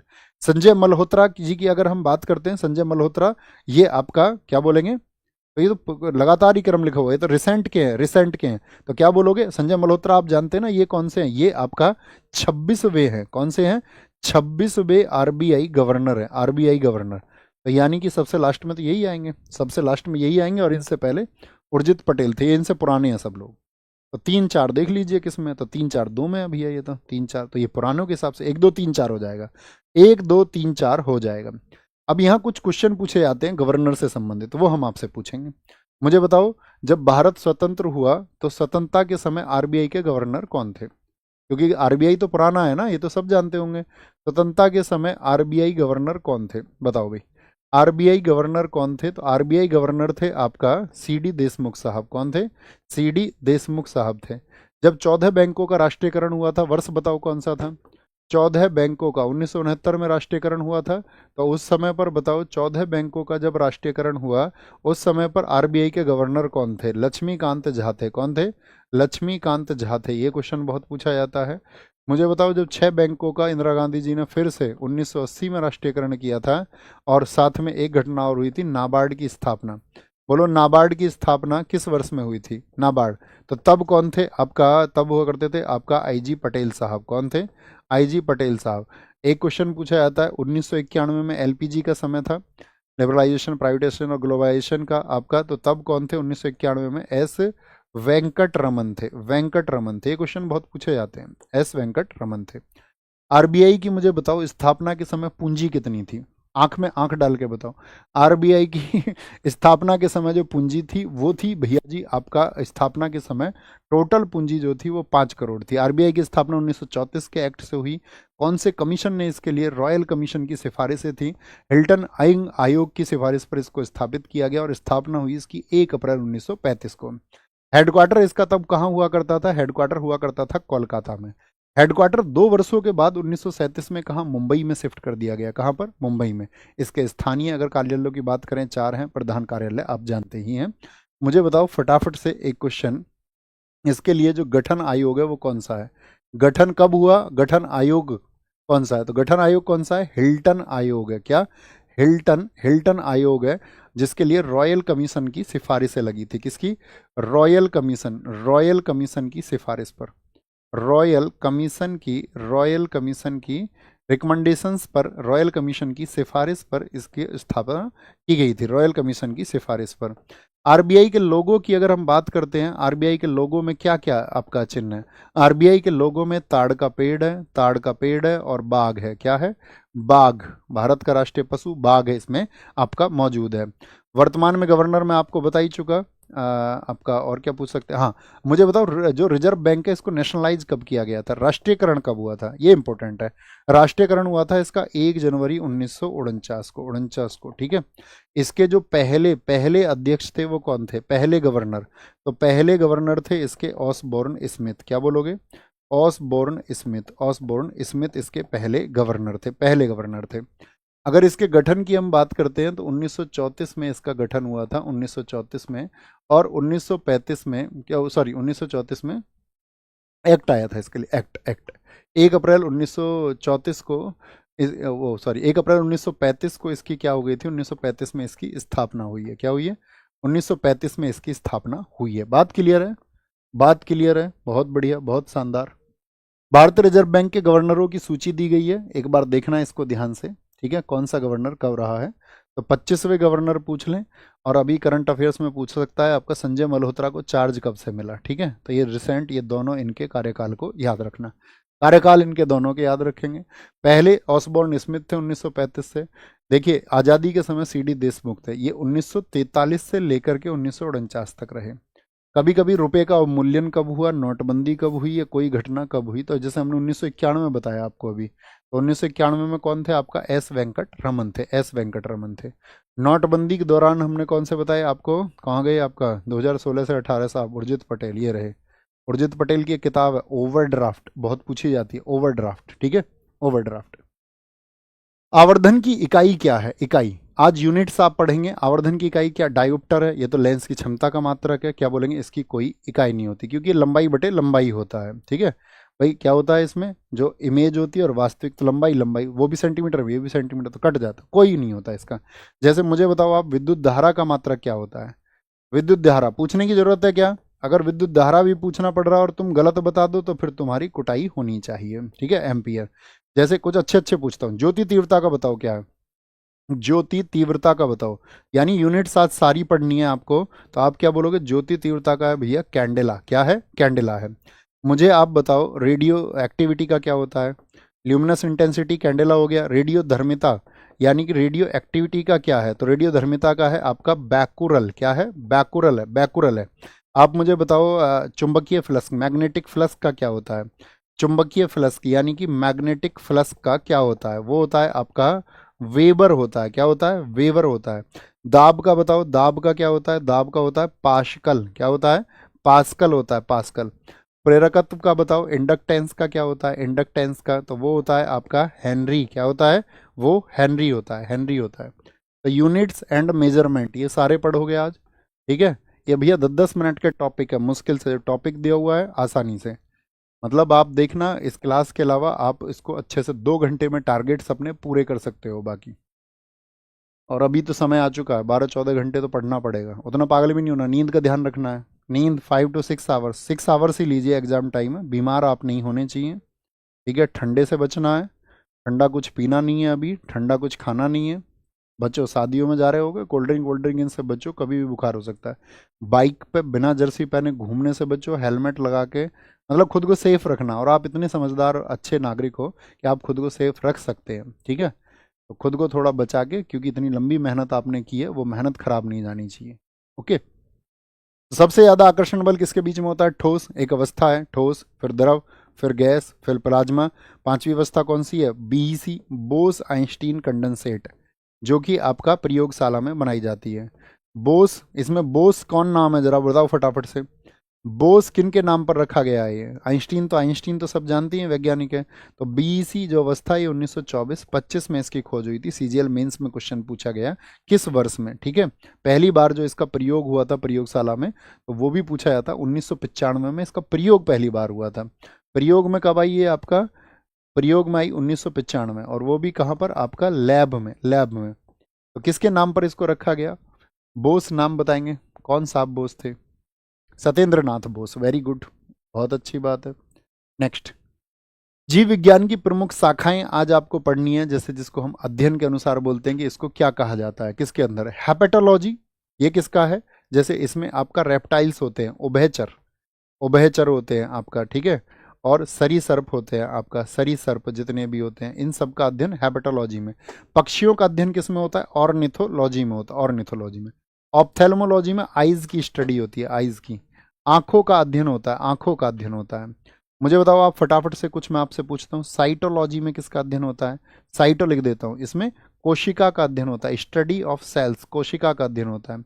ऑस्टियो में बताओ, ऑस्टियोलॉजी में, ऑस्टियोलॉजी में किसका अध्ययन होता है? ऑस्टियोलॉजी में तो इसमें होता है आपका कंकालों का, अस्थियों का, यानी कि स्टडी ऑफ बॉन्स है, स्टडी ऑफ बॉन्स है, स्टडी ऑफ बॉन्स है। हेमेटोलॉजी में किसका अध्ययन होता है? हेमेटोलॉजी में बताएंगे, हेमेटोलॉजी में किसका अध्ययन होता है? तो हेमेटोलॉजी में आपका अध्ययन होता है रक्त का, रक्त का। एंटामोलॉजी में बोलेंगे, एंटोमोलॉजी में आपका किसका अध्ययन होता है? एंटोमोलॉजी, तो इसमें होता है आपका एंटोमोलॉजी में कीटों का अध्ययन होता है, किसका? कीटों का अध्ययन होता है। अर्कनोलॉजी में बताइए किसका अध्ययन होता है? अर्कनोलॉजी, अर्कनोलॉजी होती है आपका मकड़ियों के अध्ययन से, मकड़ियों के अध्ययन से, ठीक है। पैलियंटोलॉजी किससे संबंध रहती है? पैलियंटो, पैलियंटोलॉजी किससे अंदर रहती है? आपका जीवाश्म से संबंध रहता है उसका, फॉजिल से, फॉजिल से। ऑन्कोलॉजी संबंध किससे है? ऑन्को, क्या बोलेंगे? ऑन्कोलॉजी किससे संबंध रखती है? वो कैंसर से, कैंसर से। सोरोलॉजी का अध्ययन क्या है? सोरोलॉजी, सोरोलॉजी किसके संबंध है? सोरोलॉजी का संबंध है छिपकली से, किससे? छिपकली, छिपकली का अध्ययन होता है, किसका? छिपकली का अध्ययन होता है। तो आज आप ये पढ़ेंगे जीव विज्ञान की प्रमुख शाखाएं। कोशिका, सेल, सेल के बारे में आपको पढ़ना है। एक टॉपिक और हम आज आपको देंगे, आज या आप चाहें तो कल तक उसको पढ़ लें। सेल, और सेल के साथ में आप पीएच जो चैप्टर होता है ना, किसका पीएच मान कितना है, किसको हम बोलते हैं? पीएच एंड सेल, सेल को आज आपको सारे को पढ़ना है, ठीक है। और यही उम्मीद के साथ में आऊँगा, कल जब मैं आपसे पूछूंगा यहाँ खड़े होकर के, तो आप ये कहेंगे कि भैया हम जो टॉपिक्स आपने दिए थे उसमें हम लगभग 70-80% पढ़ चुके हैं। कोशिश 100% की करना उन टॉपिक्स को पढ़ने की। अगर कुछ छूट जाएगा तो नेक्स्ट डे में आप लिख लेना, और ठीक है आंसर करेंगे। कोशिका का पावर हाउस किसको कहा जाता है? तो कोशिका का पावर हाउस बोलते हैं माइटोकॉन्ड्रिया को। माइटोकॉन्ड्रिया की खोज किसने की थी? माइटोकॉन्ड्रिया की खोज की थी 1857 में अल्बर्ट बॉन ने। किसने? अल्बर्ट वॉन कॉलिकर ने। किसने? अल्बर्ट वॉन कॉलिकर ने, अल्बर्ट वॉन कॉलिकर ने, कॉलिकर ने, ठीक है, कॉलिकर ने की थी, ठीक है। जो आपका ऊर्जा इसको मिलती है पावर हाउस, वो एटीपी के रूप में मिलती है। किसमें? एटीपी के रूप में, एटीपी के रूप में ऊर्जा, एडिनोसिन ट्राइफॉस्फेट के रूप में। मुझे बताएं आप, रक्त का पावर हाउस किसको बोला जाता है? ब्लड का पावर हाउस, रक्त का जो पावर हाउस है वो किसको कहा जाता है? ब्लड का जो पावर हाउस है वो हार्ट होता है। क्या होता है? हार्ट होता है, हृदय होता है, हृदय। कोशिका की जो साथी आपकी सुसाइडल बैग होता है वो क्या होता है? कोशिका की आत्महत्या जो आत्मघाती थैली है वो किसको कहा जाता है? कोशिका की आत्मघाती थैली, कोशिका की आत्मघाती थैली बोलेंगे अभी फटाफट से। आत्मघाती थैली किसको कहा जाता है? जहां कोशिकाएं मर जाती हैं स्वयं, तो क्या बोलेंगे इसको आप? इसको बोलते हैं लाइसोसोम। क्या बोला जाता है इसको? लाइसोसोम कहा जाता है। कोशिका का, मुझे बताओ कोशिका का मास्टर क्या होता है? कोशिका का मास्टर क्या होता है? कोशिका का मास्टर क्या होता है? तो ये होता है आपका न्यूक्लियस, अर्थात नाभिक होता है, नाभिक होता है, ठीक है। मुझे बताओ प्रोटीन का जो मैनेजर होता है वो कौन होता है? वो ट्रैफिक मैनेजर। प्रोटीन का यातायात प्रबंधक कौन होता है? यातायात प्रबंधक। वो आपका प्रोटीन का यातायात प्रबंधक कौन होता है? वो होता है आपका गोल्जी का। ये ट्रैफिक पुलिस भी इसको बोलते हैं, इसीलिए क्या बोलते हैं इसको? हम आपका, इसको हम क्या बोलते हैं? ट्रैफिक पुलिस ऑफ सेल भी कहा जाता है। Traffic police, traffic police of cell, traffic police of cell भी इसको कहा जाता है, ट्रैफिक पुलिस ऑफ सेल, ठीक है। Traffic police of cell. आज हमने शुरुआत में बहुत सारी बातें भी की, तो लगभग हम इसका 1.5 घंटे से 1.25 घंटे के बीच का एक टाइम रखेंगे। प्रैक्टिस सेट करने के बाद में आपकी क्या फीलिंग है? बहुत दिन के बाद में, हम दरअसल में एप्लीकेशन में तो मेरी क्लास चल रही थी, यूट्यूब पर मैं नहीं था पिछले कई महीने से, तो हमारी कई महीने के बाद मुलाकात हुई है, ठीक है। एप्लीकेशन में तो चलती रहती है, तो बहुत दिन के बाद इस मुलाकात में उम्मीद करेंगे आप बहुत अच्छे से पढ़ रहे होंगे, और एक शायरी भी हो जाए इतने दिन बाद जब मिले हैं, तो लिख के बताओ एक बार। मृत कोशिका और जीवित कोशिका की खोज किसने की थी? तो ये आप जब सेल को पढ़ेंगे तो इसका होमवर्क आकर के आपको लिखना है। खुद को डिसिप्लिन्ड रखिए, खुद का ख्याल रखिए, और अच्छे से पढ़ते रहिए। कमेंट सेक्शन में लिखना मत भूलना। और देखो, नहीं होती अगर बारिश तो पत्थर हो गए होते। नहीं होती बारिश अगर, तो शुरू से सुने, नहीं होती अगर बारिश तो पत्थर हो गए होते, ये सारे लहलहाते खेत बंजर हो गए होते। तेरे दामन से सारे शहर का सैलाब रोका, नहीं तो मेरे ये आंसू समुंदर हो गए होते। अगर आदाब हम भी कर लेते तो गद्दी मिल गई होती। अगर आदाब हम भी कर लेते तो गद्दी मिल गई होती। अगर लहजा बदल लेते तो गवर्नर हो गए होते। तो ख्याल रखिए अपना, बहुत सारा अच्छे से पढ़ते रहिए। आप सबके सपने पूरे हों, आप सब ने जो कुछ सोचा है, जो कुछ सीखा है, आप उसके प्रति ईमानदार रहें, इस देश के प्रति ईमानदार रहें। और आप सोचें कि एक इंसान बन के आप कैसे चीज़ों को सोच सकते हैं, कैसे समझ सकते हैं। दुनिया की सारी मान्यताएं और प्रथाएं जो आपके ऊपर थोपी गई हैं उससे परे होकर सोचा करो। थोड़ा इंडिपेंडेंट होकर स्वतंत्र विचार के व्यक्ति बनो, ठीक है। और खुद को इंसान बनाओ, दूसरे सामने वाले व्यक्ति को भी इंसान बन के महसूस करो। और जब वो मानवता इतनी प्रगाढ़ हो जाएगी तो हम एक बेहतरीन दुनिया बनाएंगे। इस प्रकृति को हमें बचाना है। रोज पेड़ में लगा रहा हूँ, रोज पेड़ में लगवा रहा हूँ, ठीक है। वो भी हमारी ड्यूटी बनती है। मतलब बहुत सारी ड्यूटी है, जिंदगी बहुत थोड़ी है, बहुत सारे काम करने हैं। उम्मीद करेंगे एक दिन आप सफल होंगे, हमारी आपकी मुलाकात होगी, और एक दिन हम भी सफल होंगे, हमारी आपकी मुलाकात होगी। तो अपना आप ख्याल रखिए, बहुत सारा बहुत अच्छे से पढ़ते रहिए। घर सबको नमस्ते बोलना। Thank you. जय हिंद, जय भारत, नमस्ते, टेक केयर।